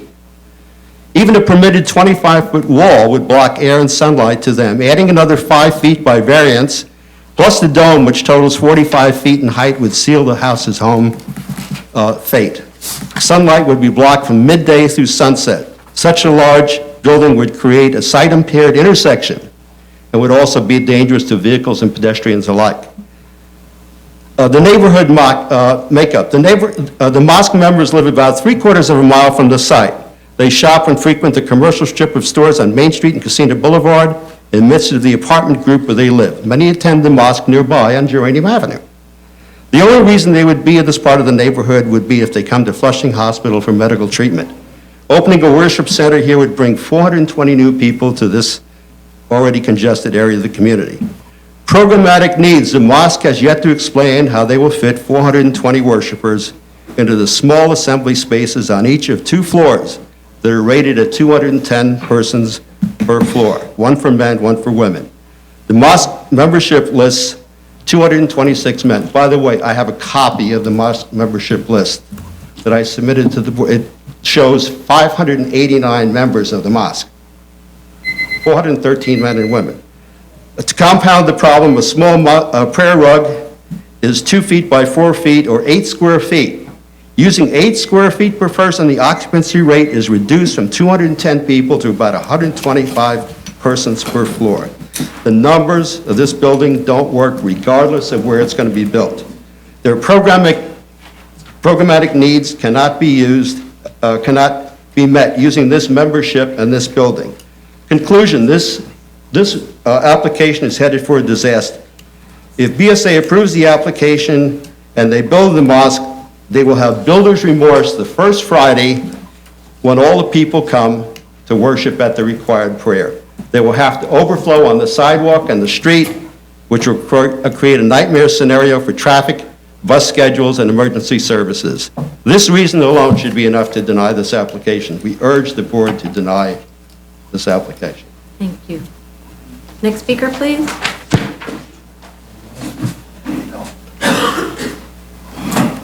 Be careful.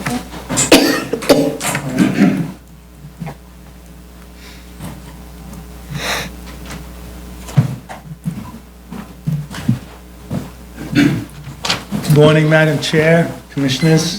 State your name, please. My name is Joe Amoroso. I'm the zoning chair for the Casino Park Civic Association, and I mail packages to each of you depicting reasons why this application, the variances should be denied.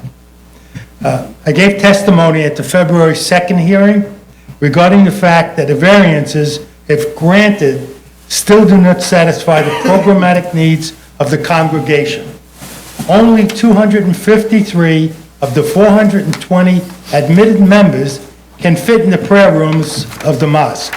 Therefore, item E of the 5 findings, minimum variance required to afford relief, is clearly not satisfied.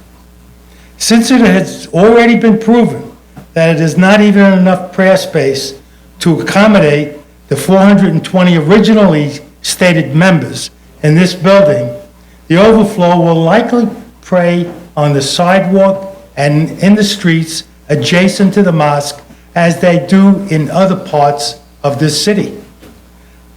This would have a serious effect on the character of the community, which is in opposition to item C of the 5 required findings, as well as a negative impact on the safety of both pedestrians and members of the congregation.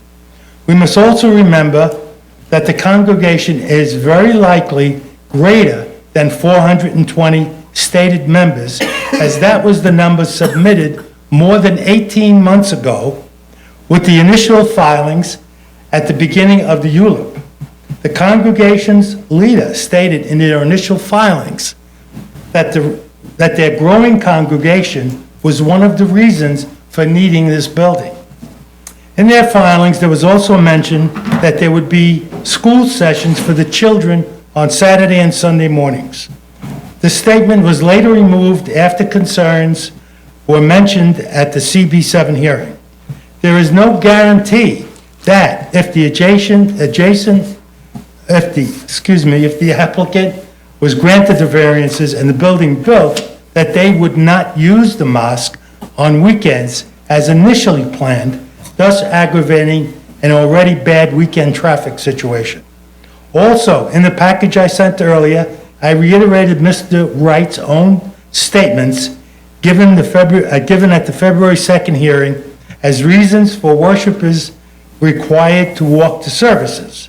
His argument for the congregation having to walk actually demonstrates that walking is optional and not required by religious law. He read the passage from the Quran that stated, "Those cleansing themselves at home and walking to Allah would remove one sin for each 2 steps taken and provide them with special blessings." Since walking is therefore optional, the required off-street parking spaces should not be waived. These are some of the facts why the applicant's request for variances do not meet at least 2 of the 5 required findings necessary to grant a variance, and therefore the variances should be denied. Thank you very much. Thank you. Next speaker, please.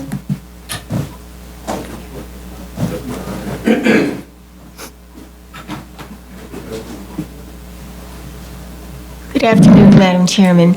Beverly McDermott, President of the Casino Park Civic Association and resident for 72 years in this parish.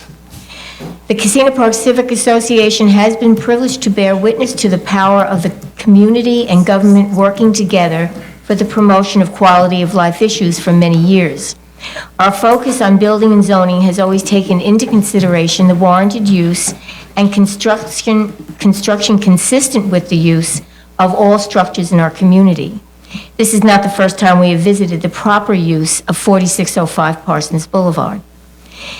On February 2nd, 2005, the Queensborough president, Helen Marshall, said, and I quote, "This site would be better developed with a residence. Such use would generate less vehicular trips on a very busy intersection and would be more compatible with the surrounding neighborhood." 11 years later, that still resonates with wisdom and common sense. There are many reasons why the construction of this facility falls short of the mandates for the actual usage in keeping with their needs, which have been explored in great length and detail by Mr. Joseph Amoroso and the board members of CB7. It is imperative that we respond to these issues concerning the programmatic use of the mosque with an in-depth investigation of the constantly changing statistics about the actual size of the congregation, which will continue to grow, and the use of the surrounding public property where they propose to have rituals or ceremonies. The impact to street traffic on a road that is a fire lane and ambulance route to two hospitals is unimaginable. Common sense decrees that if this is an urgent religious issue, then they should have considered this when they purchased the property, in which case the size of the property would allow these activities in a safe place on their own land. There are 4 other houses of worship in this immediate area, and none of them make use of public space to conduct their activities. Buyer beware is an old axiom, and still true today. I believe that the purchase of this property for said use was not carefully considered, and the community should not have to pay for their error in judgment. To that end, there has been a considerable effort by Tyler Cassell, a CB board member, a CB7 board member, and Tony Avella's office, Senator Tony Avella's office, to locate a more desirable location better suited to the needs of the mosque.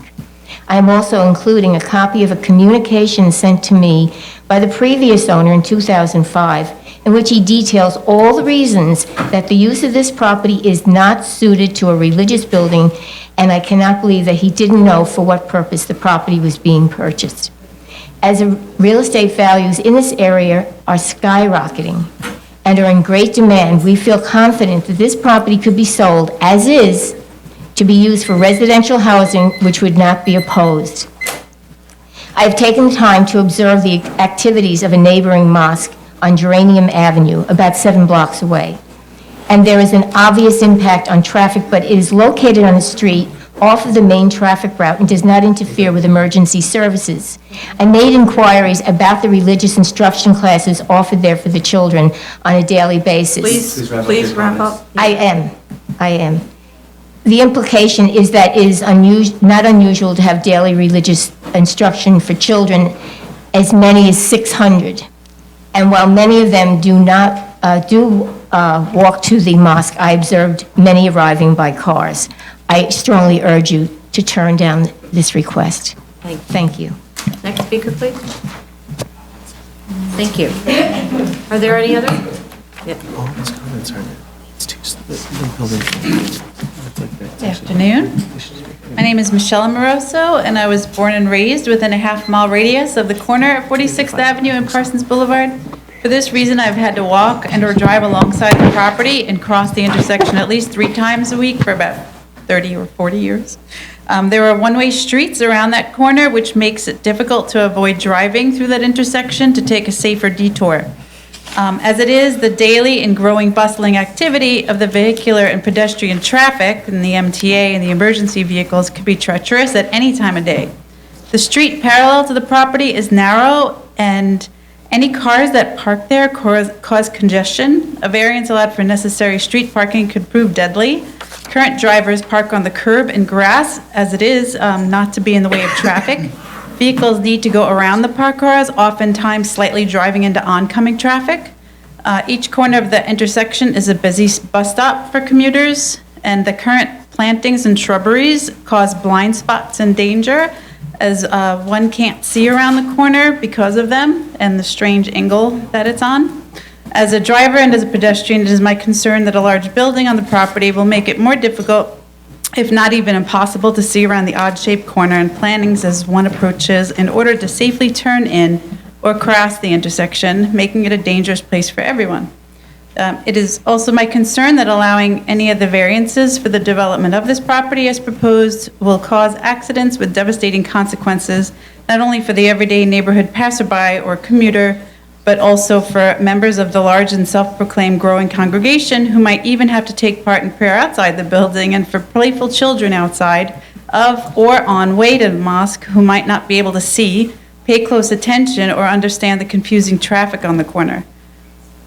What a sad day for the city to allow such probable and dangerous situations for its citizens. I believe the variance should be denied.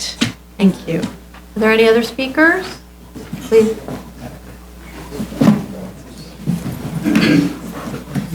Good afternoon, Madam Chair, members of the board.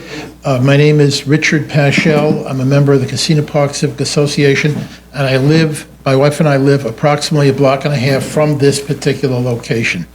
I've previously given comments to the BSA about my objections, my wife's objections to this proposed project. I just want to have 1 or 2 quick comments. Regarding the parking, the survey that was done by, I believe it was Mr. Bear with me.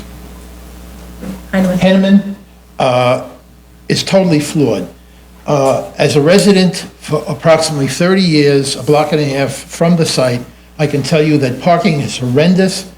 Frequently, I've had people parking in my driveway. I've had to call the 109 precinct to have the cars ticketed and towed.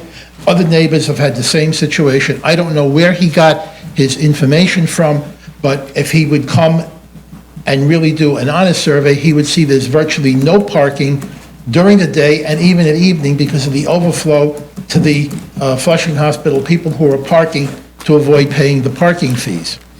The other comment I have is that the presentation here by the architect did not address, as I believe the board, the BSA had requested last time, to actually show graphically the effect of the building on the adjacent properties that were abutting the proposed mosque. That the BSA had, if my notes are correct, requested some kind of a drawing or schematic showing the size of the property overshadowing the abutting houses. This is like trying to fit an elephant onto a postage stamp. It's not going to work for anybody, and it should be objected. Thank you. Next speaker, please, if any. Are there any other speakers? There's 2 more. Okay, please. With your permission, I'm just going to move this out of the way for the person with the crutch. Good morning, and how are you? Happy Tuesday. My name is James Campbell. I'm part of the Casino Park Civic Association. I have lived in Flushing for 40 years. When I just heard this thing about parking spaces, I'd like to know where they are, because I could use one of them every time. You drive down any of the blocks, now we're starting to get double parked on side streets and everything, like you said. That was my main thing. The thing that I'm thinking about now, why would you buy a piece of property that you know is too small before you start, with the idea that your congregation is going to grow? You bought something that is too small, has no room to expand, and you just want to build it anyway, right? I mean, I remember when they first started this, they said to us, the only reason we bought this piece of property, it was the only thing we could afford. And I'm saying, well, that's the only thing you can afford. How are you going to build this thing? You got to feel it's got to cost them $1.5 million to build this thing. So these are the things I just feel that there's no room for it to expand, and there's no room for it to be built right now. So it just doesn't make any sense to pass the bill. Thank you very much. Thank you. Next speaker, please. Sorry. We didn't ask.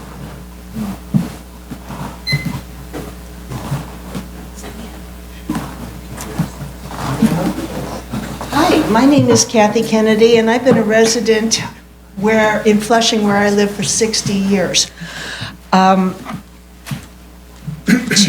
Rather than repeat everything that's been said, I want to make a few very small comments. In regard to the parking, I believe the study was done based on the frontage of properties, which is normally in our area 40 by 100, with the 40 side being the street side. By the time you subtract a driveway, and everyone has a driveway, you're left with less than 30 feet to fit supposedly 2 cars, which will be butt up against each other and butt up against the driveway. That doesn't happen. People park in the middle of their property, and so there really is not 2 spaces where the study said there were 2. There's really 1.5. The study is misleading. I do want to address the comments that were made both in the last meeting and today regarding the house of worship across the street. That's St. Mary's Nativity Church. It was built many, many years ago as a right-of-way before the zoning, and it's a grandfathered structure. It was the property that the applicants have purchased is in an R2 zone. It's actually at the end of the R2 zone. The church across the street, which has been referred to so many times, is in an R3-1 zone. So comparing the heights is really a specious argument because they're in different zones. In addition, I have aerial view of the intersection, and you can see that St. Mary's Nativity, which borders on 3 streets, has a setback farther than the houses. It does not block the light or the airplane of the houses. The only structure close to the street, and it's the same setback as the houses, is the rectory. So again, the rectory is no taller than the houses, and the rectory is equally distant from the curb. So there's no sight blockage from the church, there is no sight blockage from the rectory, and it does not block the sight lines of the drivers. You can also see from this map, okay, here's St. Mary's Nativity. This green area is the area which the applicant has purchased. It's covered with trees, most of which are city-owned, and you can see the amount of trees that are going to have to be removed before the structure can be built. I urge you to please turn down the variances because they are not minimal. Thank you. Any other speakers? Yes, 2 more. Okay. I'll be quick. My name is Marie Melise, and I've been treasurer, and I'm on the board of directors of the Casino Park Civic Association for the past 20 years. Do you guys make field trips? If you do, I suggest that you do if you haven't, because that would really give you a real good picture of what this looks like. I want to be wrong, but I feel like they're going to do, the organization that is trying to build here will do whatever they can to get it built, and then it's going to leave the community to make constant complaints to the buildings department and anybody else because they're going to break the rules. So you've heard everything else from everybody over many hearings, and you'll hear some more. I'm sure there'll probably be another one, but thank you for listening, and I encourage you to all take a trip to Flushing and check it out. Thank you. Next speaker, please. And I think I'm the last one. Okay. And with your permission, Madam Chair, I'd like to spread my comments, which are only one page. Okay. Short and sweet. Over here, John. It's okay. It's all right. With the We're chairperson not is afraid of first, them. and we can spread them this way, and we can spread them that way, right? And thank you very much. Thank you very much. And before I start, I just want to say, this is America. I've been around the world, and this opportunity to stand in front of you today is what I believe America, especially what New York City is all about. And as a New York City boy, let me start off with this phrase. These people got snookered. By their lack of due diligence, they bought a piece of property that's too small for their building and their congregation. They made many mistakes by not doing their homework and research. They continued to disrespect the community and its leadership by not being truthful. They had said they were going to revamp the design for the community board. They did not. They were supposed to bring their architect to this board meeting last time. They did not. I'm very happy to see he was here today. It looks like he did some work on the project. I think a lot of this is phony baloney. They refuse to clear the snow on their property. They cause consternation for all of those who stand on the bus stop on their property. They refuse to clean up their property. They expect us to believe that they will be good neighbors when they disregard zoning and building codes. They ask for variances that are completely unreasonable and not granted to others. Even when Mary's Nativity's church expanded, they were required to provide parking for their congregation. The community board has turned down this project. The borough president has turned down this project. Local politicians have spoken out and turned down this project, and how happy we were that Senator Avella stood here and told you himself. This property does not meet their own needs. This is the wrong project for this property. Their congregation is too large for this building. They have not properly calculated the floor space needed to pray their way, kneeling and prostrate. Get down on the floor and see how many squares that takes. They will overcrowd the neighborhood and create an unsafe situation on a very dangerous intersection. They do not have the right to totally disregard, dismiss the rules, regulations, building code standards, and normal conventions. This is a country of laws. No matter who you are, or where you come from, or who you love, or who you pray, we are all required to follow the laws of this country and our fair city. It is the only way that we can live together in harmony and peace. And we can create communities by respecting each other and live by all the same rules. My family has lived in Queens for over 100 years. There are 4 generations of Kelly boys who took their gals to the same ice cream parlor on Metropolitan Avenue. There are 4 generations of Kelly men who have owned real estate in Queens. We have all followed the rules and regulations, and we expect others to do so also. Some say this is about their religion. That is a lie. Flushing is the most culturally diverse community in America. From the time of Peter Stuyvesant, we have accepted all into our community, providing they abide by the rules. I live here because of that diversity.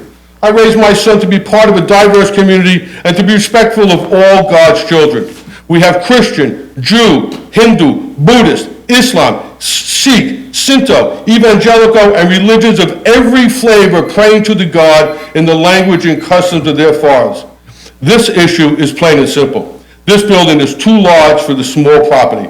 It does not fit the needs of the community. Every community group and political leader is against this travesty. If it was built, the traffic accidents and injuries at this location will be a stain to all on this board. Do you want to be responsible for a child getting killed at this intersection? Please wrap up. I will. 2 more sentences. It's called the law of unintended consequences. When you do something, you never know for sure what's going to happen. They could build a code-conforming property on this house and make money. Or they could build a meditation park dedicated to God for all the community to use as they proclaim to be God-loving people. I urge you to follow the law, your good sense, and join with everybody else and use your power to put aside this plan. It is not the American way for us to pay for their mistakes. Thank you very much for your time and your attention. Thank you. Any other speakers? That's it. Okay.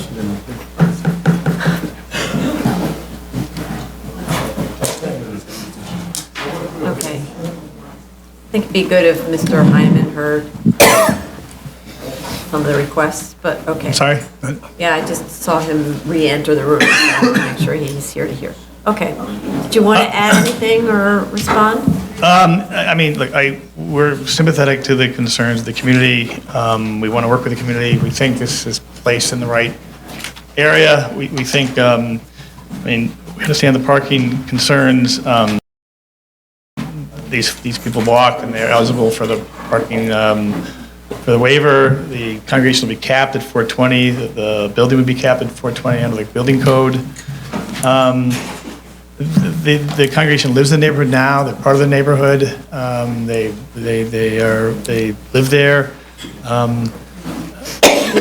and we think it's the proper fit with the other religious institutions on the intersections. It's on the end of the block, and we believe it's the appropriate project. I know there's a lot of issues that they raise. I can't really do everyone off the top of my head. Nor should you. Okay. So, all right, so let's go through what we need to see. We need the drawings to be revised to show all the landscaping that the architect talked about.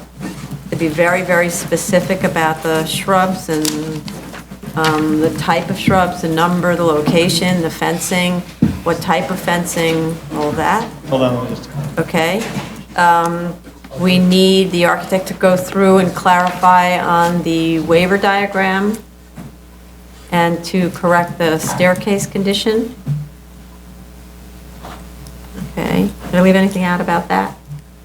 Any of those kind of drawing issues? Okay. We need the architect to go around the neighborhood and looking for the other taller structures. Did I see the architect's here? What? I want to just see the architect is here. I think he's supposed to be here. Well, so he could listen to the video with the instructions, all right? So what was he have to do? So he needs to take photographs of the other taller structures in the immediate area. This is to consider the size of the building for neighborhood character, and to show on those photographs the heights of the structures to the top of the highest element as well as to the top of the roof. Okay, so let him listen to the video so he gets the These are the religious buildings or any taller building? any tall structure. That's what you're doing. You're trying to make an argument for neighborhood character about why the height to the top of the dome and the street wall height comports with neighborhood character, right? Then, what else? So we need a clarification in writing about all of the prayers, and what was submitted is really too brief, so we need something that talks about all of the prayer cycles and how many expected attendees at each prayer cycle. And then based on that, then Mr. Heineman needs to go out, working with the imam, because who's the most informed about the quantity of people who will come to each prayer cycle. They have to decide which is the peak one, and that's the one where there should be a traffic study done or a parking study done. And the parking study has to show on a map the location of all the open parking spaces that were provided, as opposed to just saying there are this many, where were they? And show us on a plan, which is the standard way that it's done.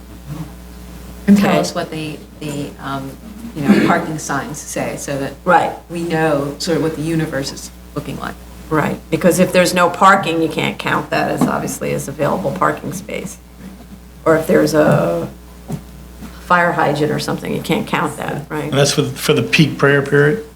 Yes, which we think it should be in the evening. So there was a mid-Friday study Right, we did, I done. think we did it, just so I'm clear, they did the Juma study already, right? So you Right, but want so, the but evening one. it turns out that the evening is the one where you're likely to get more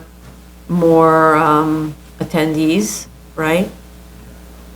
And during the holidays, whatever holiday is the most, Right, well- most people come, we want to know, at least I want to know what the worst-case scenario is. Right, at that Yeah, I time think that's period. Ramadan, okay. You're not going to be able to wait until, obviously, wait until Ramadan to conduct the study, but if it's happening in the evening, then that's when the study should be done, because now the parking situation is much different than it is at the midday, right? Right, we're gonna have to do it without Ramadan there, but we'll do a Clear. parking study at night. Okay. But they probably have some experience as to what that would look like. I mean, I know they're not working in a vacuum, just because it hasn't happened yet, but I'm sure that the collective knowledge of the group would probably be able to figure it out.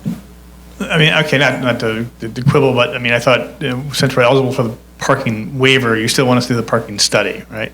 The parking waiver has to be supported by a parking study in order for us to determine whether a waiver can be granted. Okay. Otherwise, it's just based on no information, right?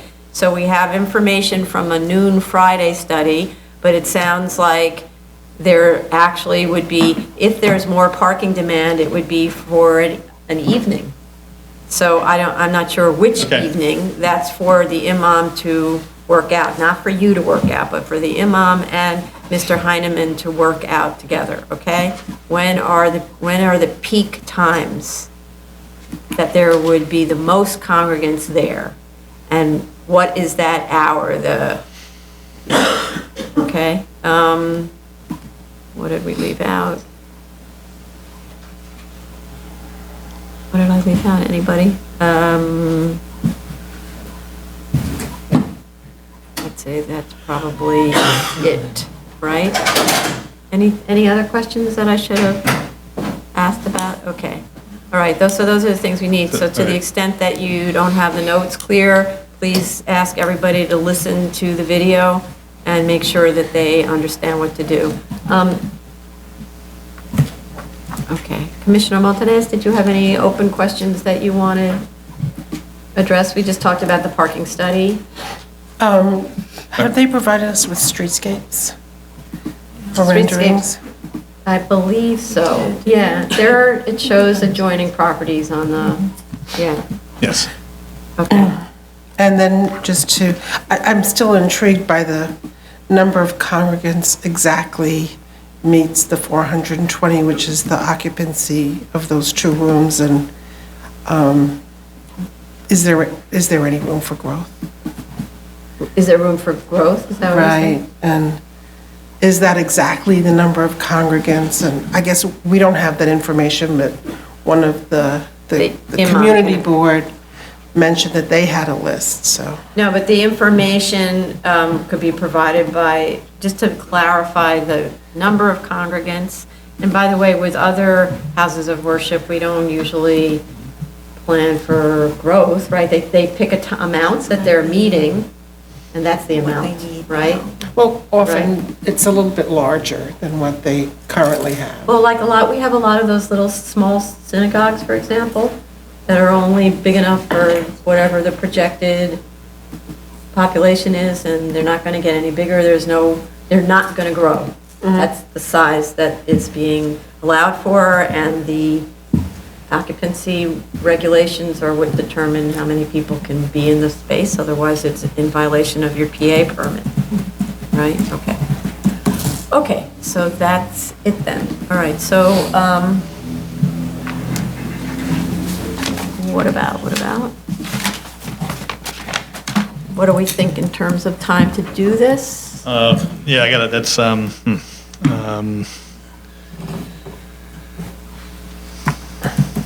yeah, the imam's schedule is a little tight. I mean, I probably need a couple of months to put all this together. How about something like 6 weeks for your submission? Which would mean a submission in mid-June. I get a little bit more time? I'm just not, I want to move it along, but Okay, so the you imam's want- schedule, the imam and Jim Heineman have to get together, and, So you want 8 weeks for submission? yeah. Or- So we have the landscaping, the waiver diagram, okay.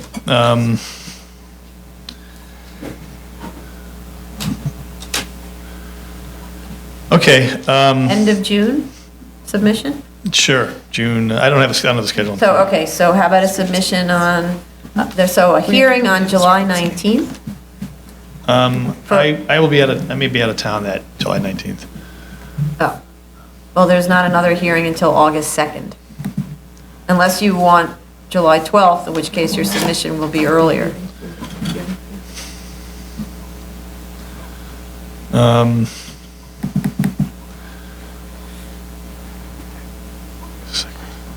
July 19th or August 2nd. Okay, August 2nd. And when's the due date? June? July 13th is your submission due date.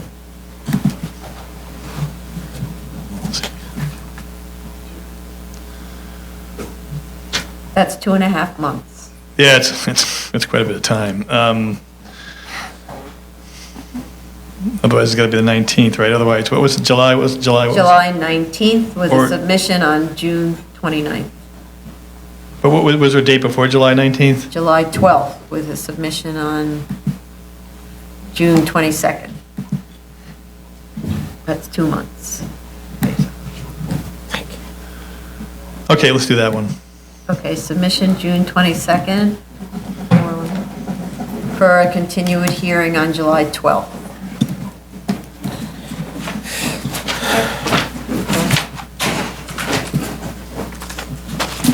Thank you. Okay. Thank you, everyone, for coming. Oh, also, please bring to the next hearing, both the imam and the architect should attend the next hearing as well. Okay. Are you going to take all your drawings? Yes. Are you breaking for lunch? What do we have next? So this is the 1 o'clock? Are we up to the 1 o'clock? Yeah, let's break. Yes. So for 25 minutes? 20 minutes? 1:45? Yeah, say 1:45. Absolutely. Tony, do you want to announce that? We're going to take a break for 20 minutes? 1:45. 1:45. Okay? Mics off, please.